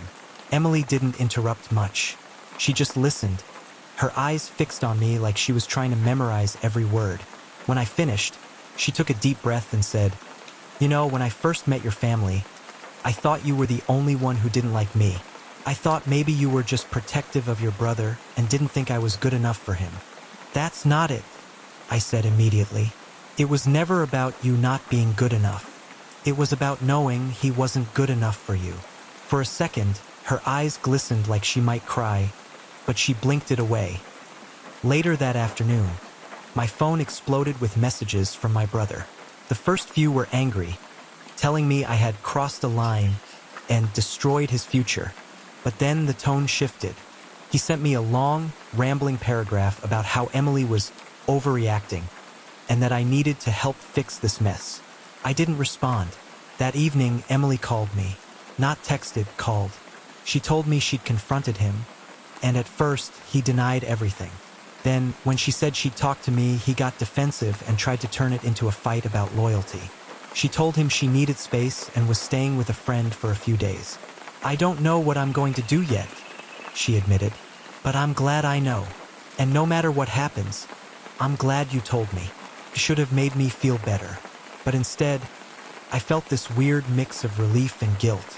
I had told the truth, yes, but had I just ripped apart their lives in the process? 2 days later, my mom showed up at my place without warning. She didn't even say hello, just started in on me the second I opened the door. "Do you realize what you've done?" she demanded. "Yes," I said, keeping my voice calm. "No, you don't. You've humiliated your brother. You've embarrassed this family. Do you know how this looks to everyone?" I bit back the urge to say, maybe you should be more concerned about how it looks that he did those things in the first place. Instead, I just asked, "Did he tell you what I actually said to her?" She waved her hand like it didn't matter. "That's not the point. The point is, you don't air dirty laundry to outsiders. Family matters stay in the family." That was the moment I realized my mom didn't care whether Emily was hurt. She only cared about keeping up appearances. By the end of the week, Emily had moved all her stuff out of my brother's apartment. He tried calling me again, this time not yelling, just asking why I hated him so much. I didn't have the energy to explain that it wasn't hate. It was disappointment. It was frustration. It was the fact that he'd never faced consequences, so someone had to draw a line. And maybe that someone was me. But I knew one thing, there was no going back now. Whatever relationship I had with my brother before was gone. And I had no idea if Emily would ever forgive me for being the messenger, even if she believed me. What I did know was that I wasn't going to apologize. When I woke up the next morning after everything blew up with my brother, I felt this strange mix of heaviness and relief. He was out of my house. The tension, the eggshell walking atmosphere, it was all gone. But in its place was a deafening quiet. No arguing, no slamming doors, no passive-aggressive sighs. Just stillness. I made my coffee and sat by the kitchen window, thinking about how this entire situation had spiraled. A month ago, if someone told me I'd be cutting ties with my own brother, I'd have laughed it off. We've been through too much as kids to imagine something like that.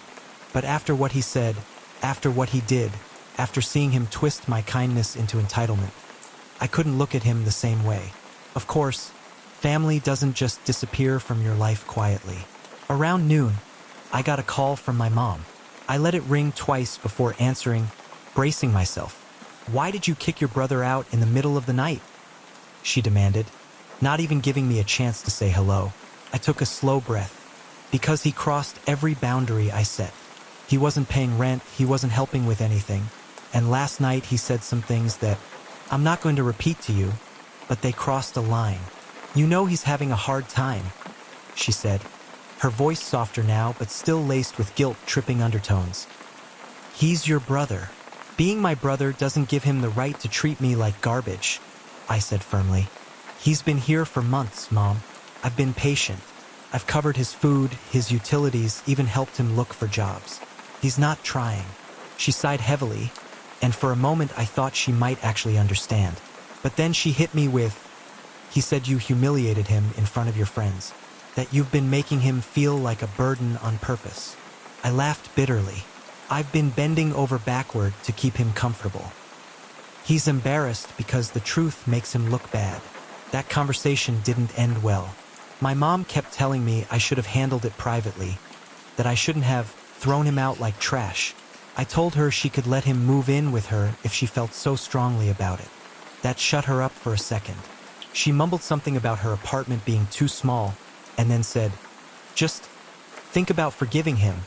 But here's the thing, forgiveness doesn't mean giving someone the same opportunity to hurt you again." Over the next week, the fallout began to show. My brother started posting vague status updates online. Some people care more about their pride than family, and mutual relatives started reaching out. I ignored most of it, but one cousin sent me screenshots of my brother claiming I kicked him out for not paying enough rent and treated him like a stranger. What really got me, though, was when he tried to twist the story to make it sound like I blindsided him without warning. That was a lie. I'd had multiple conversations with him, even written down some household rules when he first moved in so there wouldn't be confusion. A week later, he texted me, "I just want to come get some of my stuff."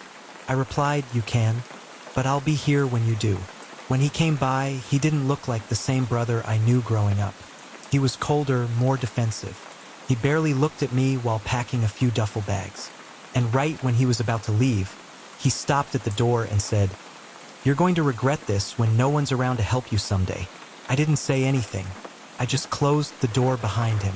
That night, I sat on the couch replaying the entire situation in my head, wondering if I'd been too harsh. Maybe I could have been more patient. Maybe I could have swallowed my pride and kept him around until he got on his feet. But then I remembered all the moments he made me feel small in my own home. The disrespect, the messes, the arguments, the refusal to contribute. It wasn't one fight that made me end things. It was a build-up over time. A couple of weeks passed. The messages and calls slowed down. My home felt peaceful again, and I started sleeping better. I was able to focus on my own life without feeling like I had to constantly manage someone else's. Then, out of nowhere, my mom called to tell me my brother had found a place, with a friend who apparently doesn't mind helping him out. There was a tone in her voice, like she was trying to prove that someone else could be more generous than me. I just said, "Good for him," and left it at that. I don't know if we'll ever be close again. Maybe one day we'll sit down and talk like adults. But for now, I have to protect my own peace. Was I the asshole for not letting him move back? I don't think so anymore. I think I finally realized that sometimes choosing yourself means losing people, even family. And honestly, that's okay. If you enjoyed the story, make sure to subscribe so you never miss the next one. It's free, and it really helps keep these stories coming.